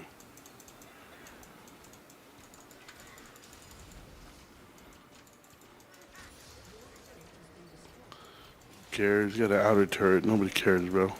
We got the real turret right here. This one. Kill this shit.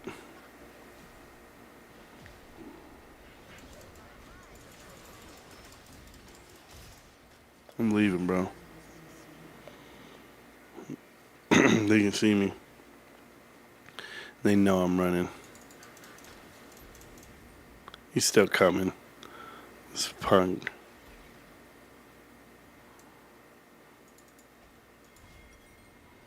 They're such punks, bro.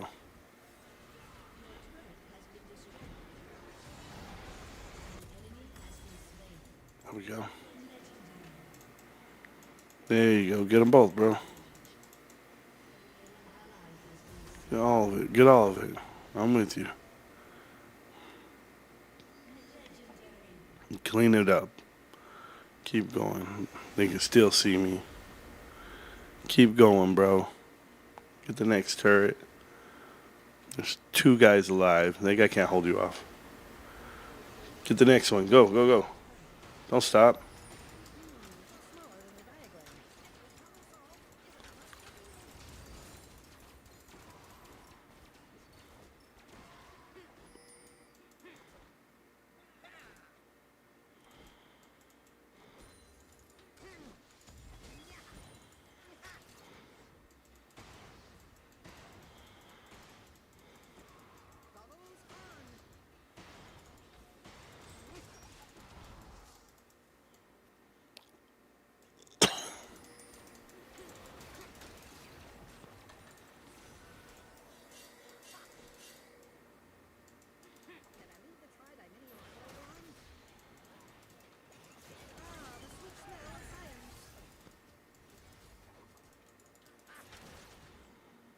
Bro, I need to get rid of this shit around my head. How do you get rid of it? Oh, they're fighting.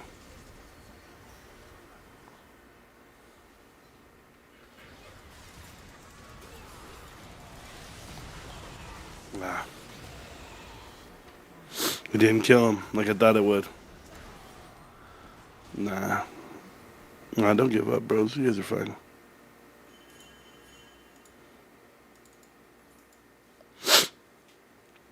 You're fine.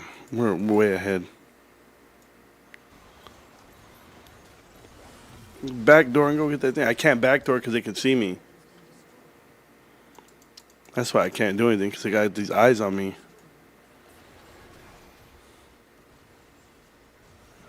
Yo, bro, don't let him hit the turret, bro. Make him pay, bro. Exactly. Make him pay to hit that turret. There you go. We're coming, bro.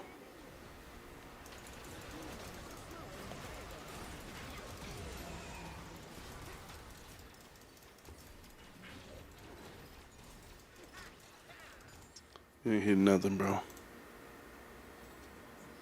Bitch. Go to the dragon.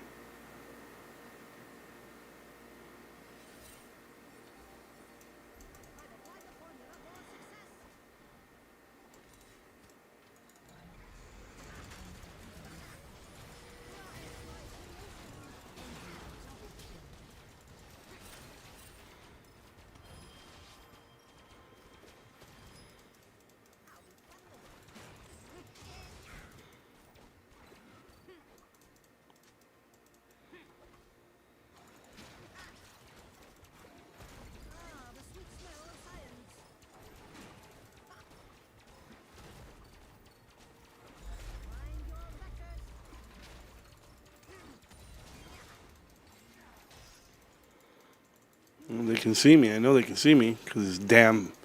This is so stupid. I'm playing this whole game with eyes on me. See the little things on my head? That means they can see me.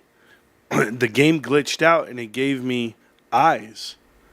So I need to find a way to get that off of me. Here's how I'm gonna do it. I'm gonna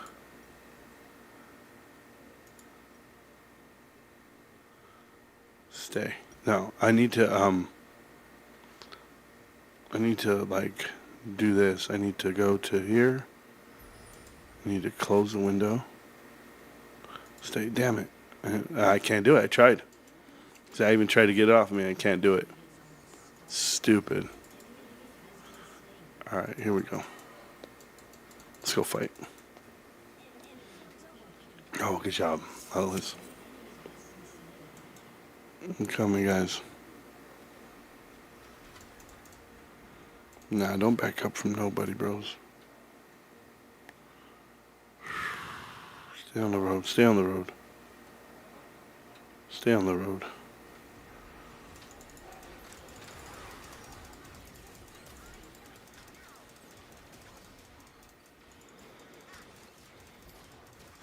Oh, that boy's strong, bro.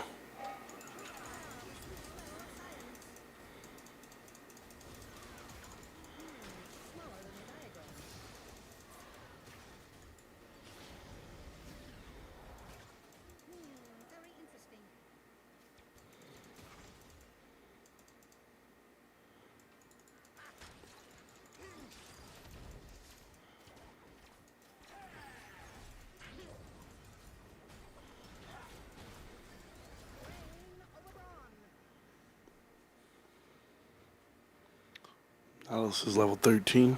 Holy shit. Do nothing to these guys.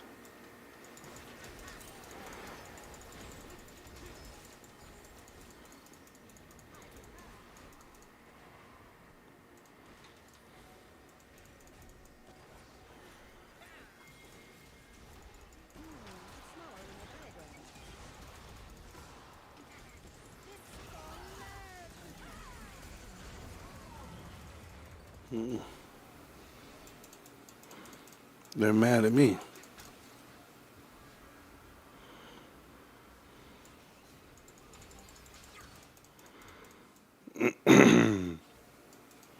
Four of us alive.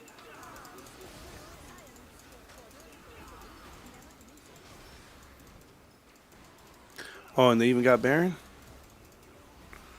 Shit. That's going to be a tough one. Let it burn. Let it burn out if we ain't giving them shit.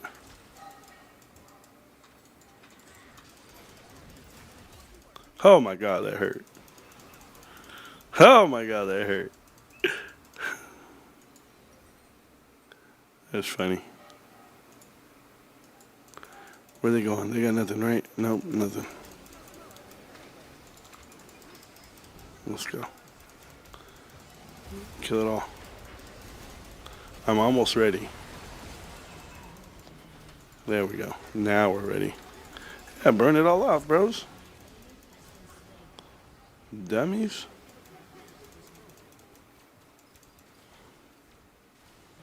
Got it. I don't even know why I wasted that. I didn't have to waste that.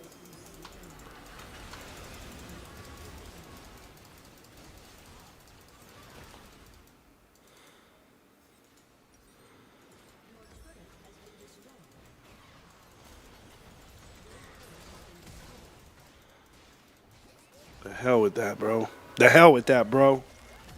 The hell with that. I gotta go. Take care. Can't believe that just happened. Can't believe that just happened. Can't believe it. Just can't believe it. We lost at the end. I don't know. I gotta take off. I gotta see my pops. All right, guys. You guys have fun.